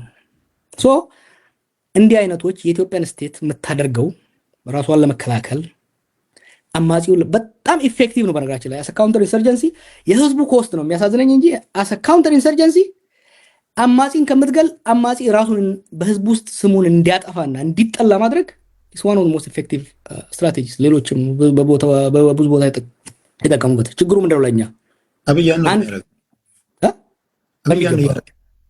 በሚገባ ማለት ሎክ አንድ ነገር ልንገርህ። አሁን ስልጣን ላይ ያሉ ሰዎች አብዛኞቹ ከሴኩሪቲ ብራንች ነው የሚመጡት። እዚህ አንደርስቲሜት አንደ ቀደም ያልከው አብይና አቆት ምናምን የምትለው ነገር እውነት እኮ ነው። መጀመሪያ ላይ እኛም እሱን ራሱ በደንብ አላየነውም። አንድ ስም አልጠራም፣ አንድ ሰው ነው የነገረኝ ይሄን ነገር ከነሱ ውስጥ። አሁን ስልጣን ላይ ያሉ ሰዎች ጠቅላይ ሚኒስትሩ ከኢንተለጀንስ ባክግራውንድ ነው የሚወጣው፣ ምክትል ጠቅላይ ሚኒስትሩ ከኢንተለጀንስ ባክግራውንድ ነው የሚወጣው፣ የፌደራል ፖሊስ ላይ ያለው ሰው ከኢንተለጀንስ ሚሊተሪ ባክግራውንድ ነው የሚወጣው። ሬድዋን ብቻ ነው እሱም ዲፕሎማሲ የሚሰራላቸው። አብዛኞቹ አፐር ኤችሎን የኢህአዴግ የሴኩሪቲ ሰዎች ነበሩ። እነዚህ አሁን ከተቀላቀሉት የከተማ የአንተ ሰዎች በስተቀር ከነጌዲዮ ምናምን በስተቀር አብዛኞቹ የኢህአዴግ የኢንተለጀንስ ሰዎች ናቸው። እርሳቸውን የነቀሉት በሴኩሪቲ ኦፕሬሽንስ ነው። መጽሐፉን ካየው በእኔ ላይ የሰሩትን ድራማዎች እኮ ስታያቸው ኢንክሬዲብል you have to give it to them because እኛ የምናውቀው ቲዮሬቲካል ፖለቲካ ነው፣ ስቴት መታገል ነው። እነሱ how to manufacture crisis, how to divert crisis, they are gifted, they underestimate them። በነገራችን ላይ እነዚህን ኦፒዲዎች የናቀ ሰው በሙሉ ጉድ ነው የሆነው። ቪዥነሪ አይደሉም፣ ስትራቴጂክ አይደሉም፣ but they are practical and they are ruthless, they have no principles። ኦነግ ናቃቸው በሉት፣ አሳዳጊያቸው ህወሓት ናቃቸው በሉት። ሻዕቢያ ጥንቸል ሲላቸው ነበር በሉት። እኛ ተሸክመን ስልጣን ላይ አውጥተናቸው በካልቾ ነው ያስወጡን። እሺ ቲባቲቤ እኮ ነው የተጫወቱብን። ኢንተርምስ ኦፍ ኢንተለጀንስ ኦፕሬሽንስ ቀላል አይደሉም። ለምን እንደሆነ ታውቃለህ? እነኛ በጣም ፍሌክሲብል ናቸው። አንተ እኮ ፕሪንሲፕል አለ የምትከተለው፣ አይዲዮሎጂ አለ፣ እነሱ አይዲዮሎጂ የለም። ለምሳሌ ኦፒዲዮ አሁን ለምሳሌ ቀናውና ኢሳያስ አብይን ጣለን እንበል። ብአዴኖችና ኦፒዲዮ ስለ ሁሉም ቆል ማለት እነዚህ ብአዴኖች ደቡብ ያሉ በሙሉ ፒዲዮ አይደለም የምንላቸው። ሻቢያ ቢመጣ አምሹ ቤቱ አሁን ባንዲራ ይኖራቸዋል። ገጭ አድርገው ትግርኛ ይችላሉ። ገጭ ብለው ነው የሚመጡልህ። እነሱ ናቸው ማስተዳደር እና ደስታ ላይ ደግሞ ያንተ ደስታ ነው። እነሱ ናቸው በመንግስት ማስተዳደር የሚቀጥሉ። ምክንያቱም ዩሲ እኔ እናንተ ፖለቲካው የገባ ነው ሴንቲመንታል ነን። የሆነ ምናምንበት ኮዝ አለ። አብዛኛው የኢህአዴግ ሰው ወደ ፖለቲካ የገባው ለስራ ነው። ማትሪክ የወደቀ ነው። የቲቲአይ ሽሮ አይሰለቸው ነው አብዛኛው። ፎር ዘም ፖለቲክስ ኢዝ ኤምፕሎይመንት። ኢህአዴግ ዘ ካምፓኒ ኢህአዴግ ማሊያውን ቀይሮ ናይክ የነበረው አዲዳስ ሲሆን ኢህአዴግ ወርቆ ብልጽግና ሲሆን ምንም ችግር የለው። ሎጎውን ዱብ አድርጎ ቀጭ አረጋት። በኢህአዴግ ጊዜ እጅ ጉርድ ካኪ ምናምን ይለበስ ነበረ። በአብይ ጊዜ ከረባት ገጭ ቀጭ ብለው ነው ይመጡልኝ ሲ እና የሴኩሪቲ ኦፕሬሽኑን አሁንም ያለው ሰዎች ሲፈጽሙ እና if you want to beat these people እነኚህን ጌሞች አፕሪሺየት ማድረግ አይቻሉም። አይሸነፉም ማለት አይደለም ያሉት። look how he played TPLF። ባላንጣን በአግባቡ ማጥናት አለበት። በአግባቡ and I told you I learned the hard way። እኔ ኢህአዴግን ሳጥና ነው ያደግኩት። I believe አንተ ባልከው ባላንጣን እኔ እኮ I used to ቀልድ ነበር ድሮ። የኔ ሜጀር ወያኔዎሎጂ ነው፣ ማይነሪ ኦፒዲዮሎጂ ነበር ስለነበረው እና አሁን አቢዮሎጂ ነው ያጠና የሳጥና ነበር ኮላስ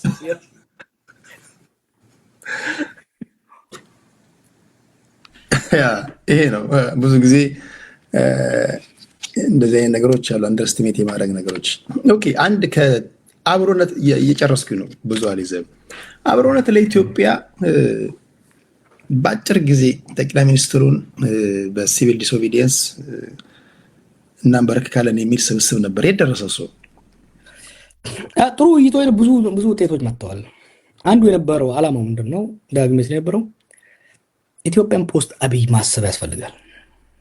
ዛሬም ይሁን ነገ ተነገ ወዲያ መውደቁ አይቀርም። አብይ ላይ ብቻ ሱመጣ ላይ ብቻ ሳይሆን ከዛ በኋላ ምን አይነት ነገሮች በጣም ዲሲም ላይ አምስተርዳም ላይ ባደረግናቸው ሌሎች ውይይቶች በጣም ጠቃሚ ኮንሰፕቶች ተነስተዋል። አሁን ያነሳናቸው ጉዳዮች ተጨምሮ ማለት። ስለዚህ ጠቃሚ ነገሮች መጥተዋል።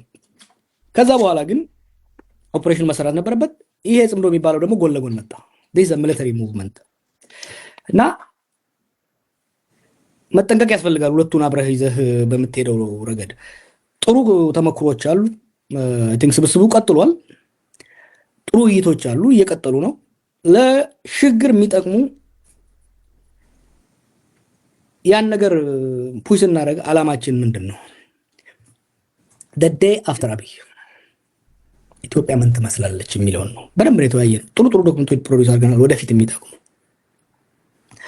አላማው አብይን በአጭር ጊዜ መጣል አልነበረም። አንዳንድ ሰዎች በዛ ገማሉ ካሉት በአጭር ጊዜ የሚሆን ረጅም ዛሬ የሚውደቅ ነገ ተነገ ወዲያ ሳምንት ይሁን የዛሬ ዓመት የዛሬ 10 ዓመት the day after የሚኖረው የፖለቲካ አሰላለፍ ያሉ ልዩነቶችን የምንፈታበት የደቀ ኢኮኖሚውን ሪከቨር የምናደርግበት ቅድም ብያለሁ አገር መንግስት ተዳክሟል። ይሄን አገር መንግስት መልሰን የምናቋቁምበት የዚህ ትውልድ ትልቁ ኃላፊነት እኔም ወደ ፖለቲካ አንዱ የመለሰኝ ኢትዮጵያ ስቴቱን ከአብይ መታደግ ፖስት አብይ ኢትዮጵያ ስቴት መኖር ማስቻሉ ወሳኝ። አንዳንዶች ይህን ቀልድ ይመስላቸዋል። የዛሬ 8 ዓመት ላይ ኢትዮጵያ ብትፈርስ ኦሮሚያ፣ ትግራይ ምናምን ይወጣ ይችላል። ዛሬ እንደዛ የለም። ወረዳ በወረዳ ነው በትንትን የሚወጣው። የዛሬ ከእስር ቤት ወጥቼ ትግራይ ኤሊቶችን ሳናግራቸው ሶ ሹር ከፍተኛ ዲፕሎማቲክ ሰፖርት ነበራቸው። ፈረንጅ በሙሉ ትግራይ እንደ ስቴት ይል ነበረ። ፈረንጆቹ መጀመሪያ ቻሌንጅ ያደረኩት ከእስር ቤት ስወጣ ትግራይና ኢትዮጵያ የምትሉትን ነገር are you ready to shoulder responsibility of an independent Tigray? Have you thought about it? ከወያኔ በላይ ወያኔ የሆኑ ፈረንጆች ነበሩ ያኔ። እኔ ትግራይ ህዝብ ትግል ደግፋለሁ፣ ሲምፓታይዘር ነኝ። ግን ነገ የሚሆነውን ነገር ማየት መቻል አለብን። ያንን አለማየታቸው የትግራይ ኤሊቶች they are so focused on አብይ ከዛ በኋላ የሚመጣውን አላሰቡትም። ከፕሪቶሪያ በኋላ መቆም አልቻሉም። አይደለም አስ ኢንዲፔንደንት ካንትሪ አስ ኦቶኖመስ ሪጅን መቀጠል አልቻሉም። ምንድነው ግን እንደዛ እርግጠኛ ያደረጋቸው? አንድ መናቅ አለ፣ ሁለተኛ ጦሩን ይዘነዋል ብለው ነው ወይስ ምንድነው እርግጠኛ ያደረጋቸው? ከመጀመሪያ ጦርነት ከመፈንዳቱ በፊት ነው ከዛ ወዲህ? የመጀመሪያ ጦርነት ከመፈንዳቱ በፊት እርግጠኛ የሆነበት ሰዓት ነው። ልክ እና አስረስ እርግጠኛ የሆኑበት ምክንያት እኔ ኢትዮጵያን ስቴት ድሮ በቲዮሪ ነው የማውቃት። በ17 ዓመት ነው የወጣሁት እና ቲዮሪውን ጠጥቼው የኢትዮጵያን ታሪክ ከዘመነ መሳፍንት ጀምሮ ኦክስፎርድ ሄጄ ያጠናሁት እና አይቶት አይ ኒው ኢት ሞንስተሩን ያወቅኩት ሆዷ ውስጥ ከገባው ከታሰርኩ በኋላ ነው። እና ኢትዮጵያን ከሩቅ ከስታንፈርድ ሳያት ነበረ። ጠጋ አልኩና ከቦሌ አየኋት። ከዛ ከቃሊቲ ፈርሶ ዋጠችኝና ሆዷ ውስጥ ቁዬ ነው ያየኋት። ኢትዮጵያን ስቴት ኢዝ ኦልድ ሞንስተር ቀጫጫ ቀንጨራ ስቴት ነች።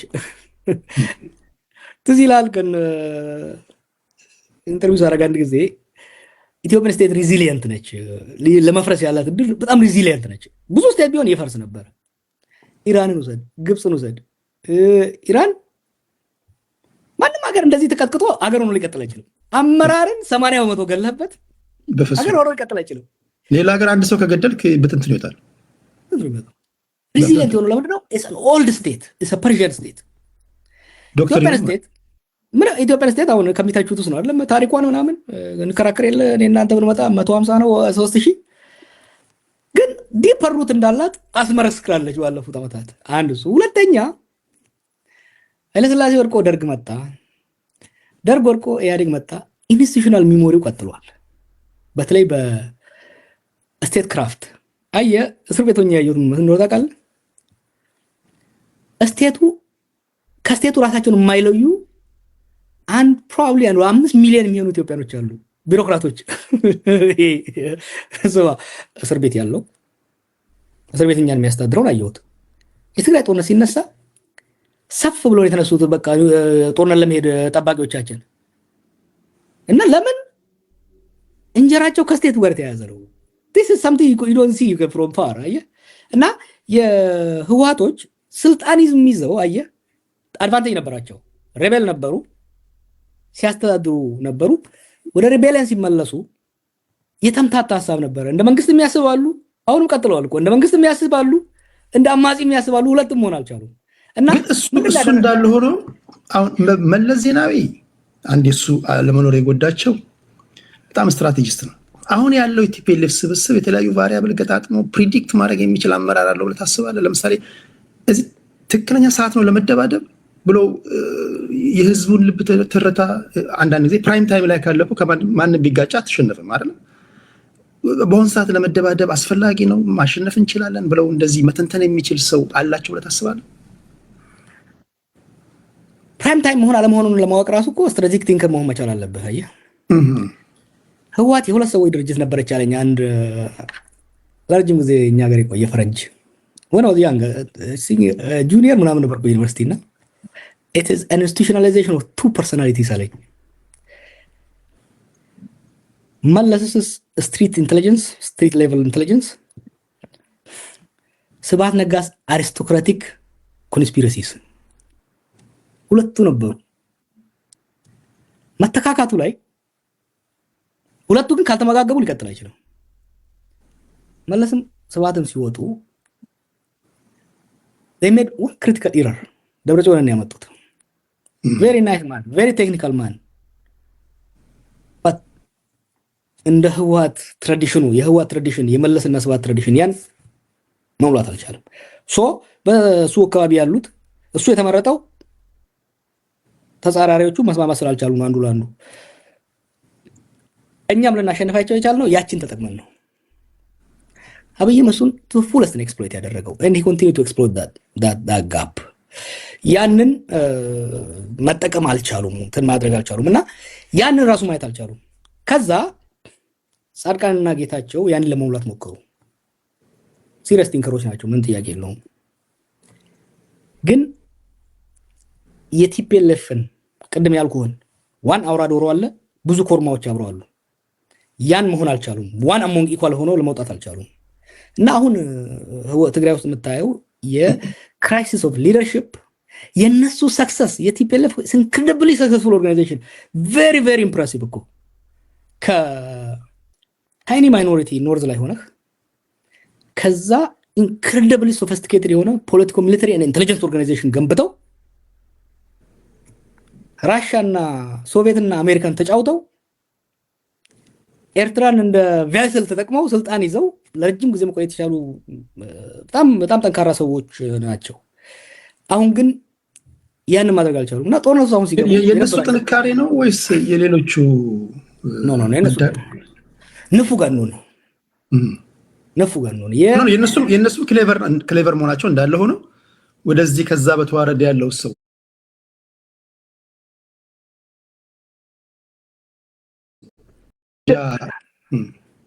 አንደኛ እድለኞች ነበሩ። ለምሳሌ ወደ ጫካ ከገቡት ውስጥ አብረው ጫካ ከገቡት ውስጥ አይ ቲንክ ስሁልና እንትና ብቻ መሰሉኝ ከኤርትራ የመጣው ልጅ ብቻ መሰሉኝ የተሰዉት። ሌላው አመራር they made it the original the visionaries ከሆነ ውስጥ እኮ ሌንጮ ብቻ መሰለኝ የተረፈው፣ ሌላው አለቀ። እሺ ያን አድቫንቴጅ ማየት አለብህ። ያ the visionaries the visionary leadership came together እሱ አድቫንቴጅ ሰጥቷቸዋል። ብዙ ሌሎች ፋክተሮች ማንሳት ይችላል። ግን አንድ ነገር ማለት መካድ የሌለብን they built something incredibly fascinating, incredibly impressive። ግን ምን አደረገ መሰለ? it created hubris success አብይ ላይ አሁን እየመጣላለሁ። success ምን አለው መሰለ? ያሰክራልና hubris አልተቆጣጠርከው። አዎ successህን እንደ ራስን እንደ ልዩ ፍጡር መታይ ከሆነ ችግር ውስጥ ገባለና አብይ አሁን ቀደም ብያለሁ ታክቲካሊ ኢንክሬዲብል ነው። ሰርቫይቭ አድርጎ የመጣቸው ነገሮች ስታይ ማለት ነው። ግን አሁን it's getting into ያው አንዳንዴ እያስታወስ ነው እንጂ is getting into him you know ጢባጢቤ ተጫውተ ሁሌ ጫወታው ስትል ለምሳሌ በሻቢያና በወያኔ ላይ መጫወት የሞከረው ነገር ኳሷ እንደምትቀማው አልተረዳም። እና እነሱም ያ ነው የመጣው። ዛሬ ላይቭ መሆኑን ሁሉ እኮ አስረሳኝ። ሲሪየስ የሆነ ኢንተሌክቹዋል ዲስከሽን ውስጥ አስገባኝ። ተጨርስልኝ። እሺ ሳላስከፋ እሺ ይገባኛል። እንቀጥላለን። የመጨረሻ ጆሃር ከሰሞኑ በጣም ቢዚ ነበርክ። በሳውዲ አረቢያ ጉዳይ ላይ የተፈጠረ ነገር ነበርና በጣም በኦሮምኛ በመታደርጉት ውይይት ላይ ከ80 ሺህ ሰው በላይ ሲያደምጣችሁ ነበር። ብዙዎቹ ወዳጆቼ ሲነግሩኝ በጣም የሚገርም ስራ ሰርተሃል፣ በተለይ እነዚህ ወንጀል የፈጸሙ ልጆችን ተከታትሎ በማስያዝ በኩል የሚገርም ስራ እየሰራ ነው ብለው ነግረውኝ ነበርና እስኪ ምን ነበር የተፈጠረው ሳውዲ አረቢያ አካባቢ? ባለፉት ዓመታት የነበረው ጦርነት ብዙ ወጣቶችን ስራ አጦቱና ጦርነቱ ብዙ ወጣቶችን ከሀገር አስወጥቷል እና እነዚህ ወጣቶች በሁለት አቅጣጫ ነው የሚወጡ። አንዶቹ ግማሾቹ በሊቢያ አድርገው በሱዳን አድርገው በሊቢያ ወደ አውሮፓ ይሞክራሉ። ሌሎቹ በጅቡቲና በሶማሊያ አድርገው በየመን ወደ ሳውዲ እና ሌላው ሚድል ኢስት ይሞክራሉ። ይሄ ማዕከል ቢዝነስ ተፈጠረ። ምን አይነት ቢዝነስ? የሂውማን ትራፊኪንግ እና የድረግ ቢዝነስ በየመን በተለይ የመን ፈርሳ የለም እንዳገር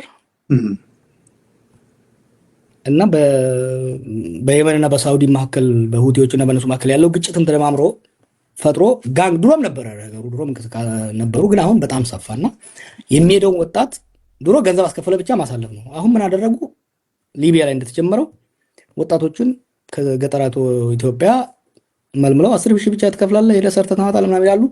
ልክ ተሻግሮ የመን ከውሃ ተርፎ ማለት ፈጣሪ ከረዳው ከውሃ ተርፎ እዛ ሲደርስ ይያዝና ሆስቴጅ ይሆናል። ከዛ የቶርቸር እየተደረገ ለቤተሰብ ቪዲዮ ተልኮ ብር ያስከፍላሉ ማለት ነው። ይሄ የመን ውስጥ ነው። ኢንክሬዲብሊ ሳደ የሆነ ነገር ነው። ሴቶችን ለስሌቨሪ ይሸጧቸዋል፣ ወንዶችን ያደርጓቸዋል፣ አረቦች ይሸጧቸዋል። ከዛ እድል አግኝቶ ደግሞ በዚህ በተራራ ውስጥ በጫካ ውስጥ ወደ ሳውዲ የሚሄደውን ደግሞ እዛ የሚጠብቀው ማፊያ አለ። ይሄ ማፊያ አረቄ ድረግ ይጭንባቸዋል ወደ ሳውዲ ተሸክሞ እንዲያስገቡ። ከተያዙ ሞት ፍርድ የሚገደሉት በዚህ ነው ማለት ነው። ይሄ ማፊያ ፉክክር አለው። ብዙዎቹ የመንግስት ወታደር የነበሩ የኦላ የነበሩ የህወሓት የነበሩ አሉ። ብዙ እንደዚህ ወደ የወጡ ወታደሮች እና ኤክስፒሪየንስ አላቸው እና ስታብሊሽድ አርምን ናቸው እና የራሱ ካምፕ አለው። የከሌ ካምፕ፣ የከሌ ቴዲ ካምፕ፣ የጀዋር ካምፕ ብሎ በቃ ጋንግስተሮቹ እመርጅ አድርገዋል። ኔትወርካቸው አዲስ አበባ ውስጥም ሪያድና ጅዳም ያለ ማለት ነው። ትልልቆቹ ከላይ ያሉ እነሱ እዛ እርስ በርሳቸው ማፊያ አይደለ ይፎካከራል ገበያ ሲሻማ። ይሄንን ከበር ለማድረግ የአካባቢያዊነት ጀምረው ሶሻል ሚዲያ በመጠቀም ወንጀላቸውን ሰው እንዳያይ በጣም ልጆቹን ውስጥ ድረግ ይሰጧቸዋል። ልጆቹ በጣም አሰቃቂ አይዶኖ ካየ ቪዲዮ አሰቃቂ ነገሮችን ያደርጋሉና ይሄን ነገር ኢትዮጵያ ውስጥ ካለው ለይታ አትሂድ ማየት የለብንም። ኢትዮጵያ ውስጥ ከእስር ቤት ስወጣ አንድ ያልኩት 5 ልዩ ነገሮች ተፈጥሯል በአብይ ዘመን። ኮመርሻላይዜሽን ፖለቲካ ወደ ብር መቀየሩ፣ ፒአራይዜሽን አብዛኛው ነገር ከኮንክሪት ይልቅ የፒአር ስራ መሆኑ፣ ዲሴኩሪታይዜሽን አንዱ ደግሞ ክሩሊቲ፣ ይሄ ጭካኔ። ጦርነት ምን ያደርጋል መሰለህ ኢትዮጵያ ስለሆን ምናምን አይደለም። አንድ ሀገር ጦርነቱ በተለይ የእርስ በርስ ጦርነቱ ሲቆይ ሰው ሞትን፣ ግድያን ኖርማል ይሆንበታል፣ ይለማመደዋል። አይለማመደውና ኖርማላይዜሽኑ ክሩሊቲ ይሆናል። ኢትዮጵያ ውስጥ አሁን ድሮም ሰው ይገዳዳል፣ ግን አዲሱ ነገር ምንድነው? ሬሳ ማቃጠል፣ አሰቃቂ ግድያዎች። ያ አይደለም ራስን መግዳት። ዲስ ኢዝ ሶሻል ሚዲያ። አንድ መጽሐፍ እስር ቤት እያለው መሰለኝ ያነበብኩት ኬኦስ መሽን የሚል ስለ ይሄ ሶሻል ሚዲያ እና አይምሯችን ላይ ያለው ነገርና ትግራይ ላይ ታል ሰዎች እየገደሉ ወታደሮቻቸውን ሲከዱ፣ አማራ ውስጥም ያሉት ሬቤሎች፣ ኦሮሚያ ውስጥም ያሉት የሚያደርጉት ነገር ስታይ መቅዳቱ ምን አመጣው ብዬ ስወስደው the killing they are not really killing, they are performing ለነሱ አክት። አሁን እነኚህ ገዳዮቹ አንዳንዶቹን እናገራቸዋለሁ ስትሪም እያደረጉ ነው፣ ቲክቶክ ላይ ስትሪም እያደረጉ ነው ይሄን ግድያዎች የሚያደርጉትና ሰው እንደገደሉ ከጥቂት ጊዜ በኋላ ነው they are performing for the audience። እና የሀገራችን ለዛ እኮ ነው ፖስት አብይ እናስብ ስል አብይ ለአሁኑ ላለው ችግር ዋና መንስኤ ቢሆንም ይሄ ክራይሲስ ጥሎልን የሄደው ሶሾ ኢኮኖሚክ ቀውስ ግን ቀላል አይደለም፣ ቢዮንድ ቦርደርስ ነው። እና ምንድን ነው ያደረግነው? ጊዜ ወሰድኩና አሳብኩት ዋት ቱ ዱ። እነሱንም ማፊያዎቹንም ኢትዮጵያ ውስጥ ያሉ ማፊያ ነው የጀመርነው። ምንኝን እንግዲህ ምስኪን ሼኮችና የሀገር ሽማግሌዎች ሲለምኗቸው ነበር፣ ያስታርቋቸዋል። አዲስ አበባ በሚቀጥለው ሳምንት ይሰሩታል። እንዳውም ገዳዮቹ ፌመስ ይሆኑና ፎሎሺፕ እንግዲህ ቲክቶክን ታውቀዋለህ፣ እየጨመረ ፌመስ ይሆኑ መጡ። ፌመስ ይባባላሉ እና ስማቸው ሁሉ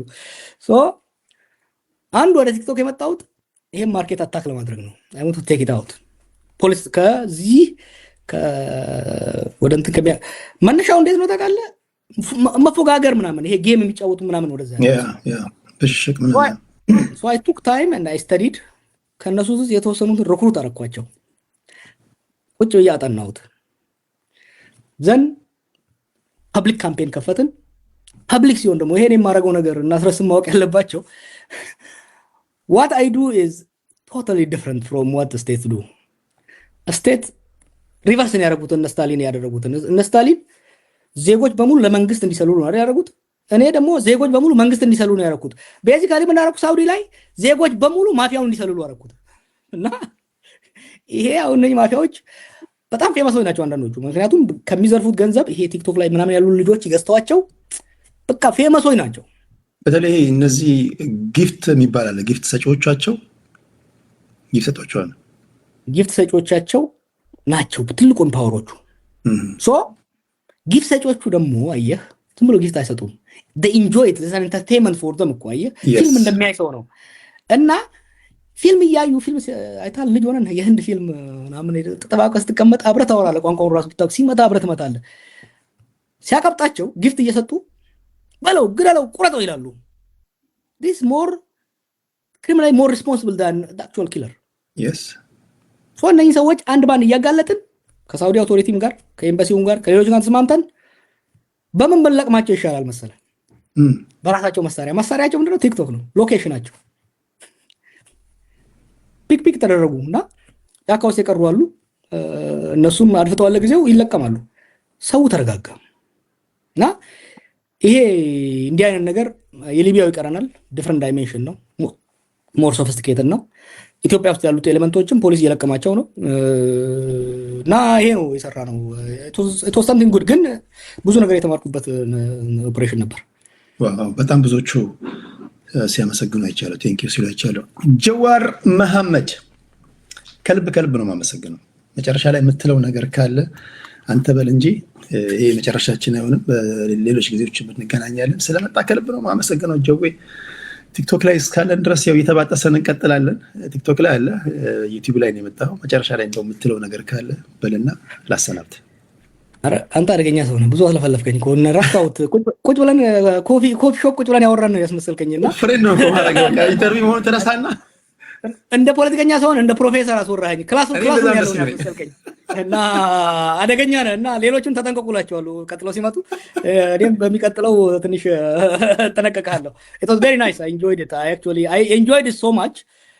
ኢንተርቪው መሆኑ ሳይሆን ኮንቨርሴሽን ነገር ነው እና ቴንክ ዩ። መልክቴ ቲክቶክ ላይ ላላችሁ ዩዝ ዚስ ፎር ጉድ።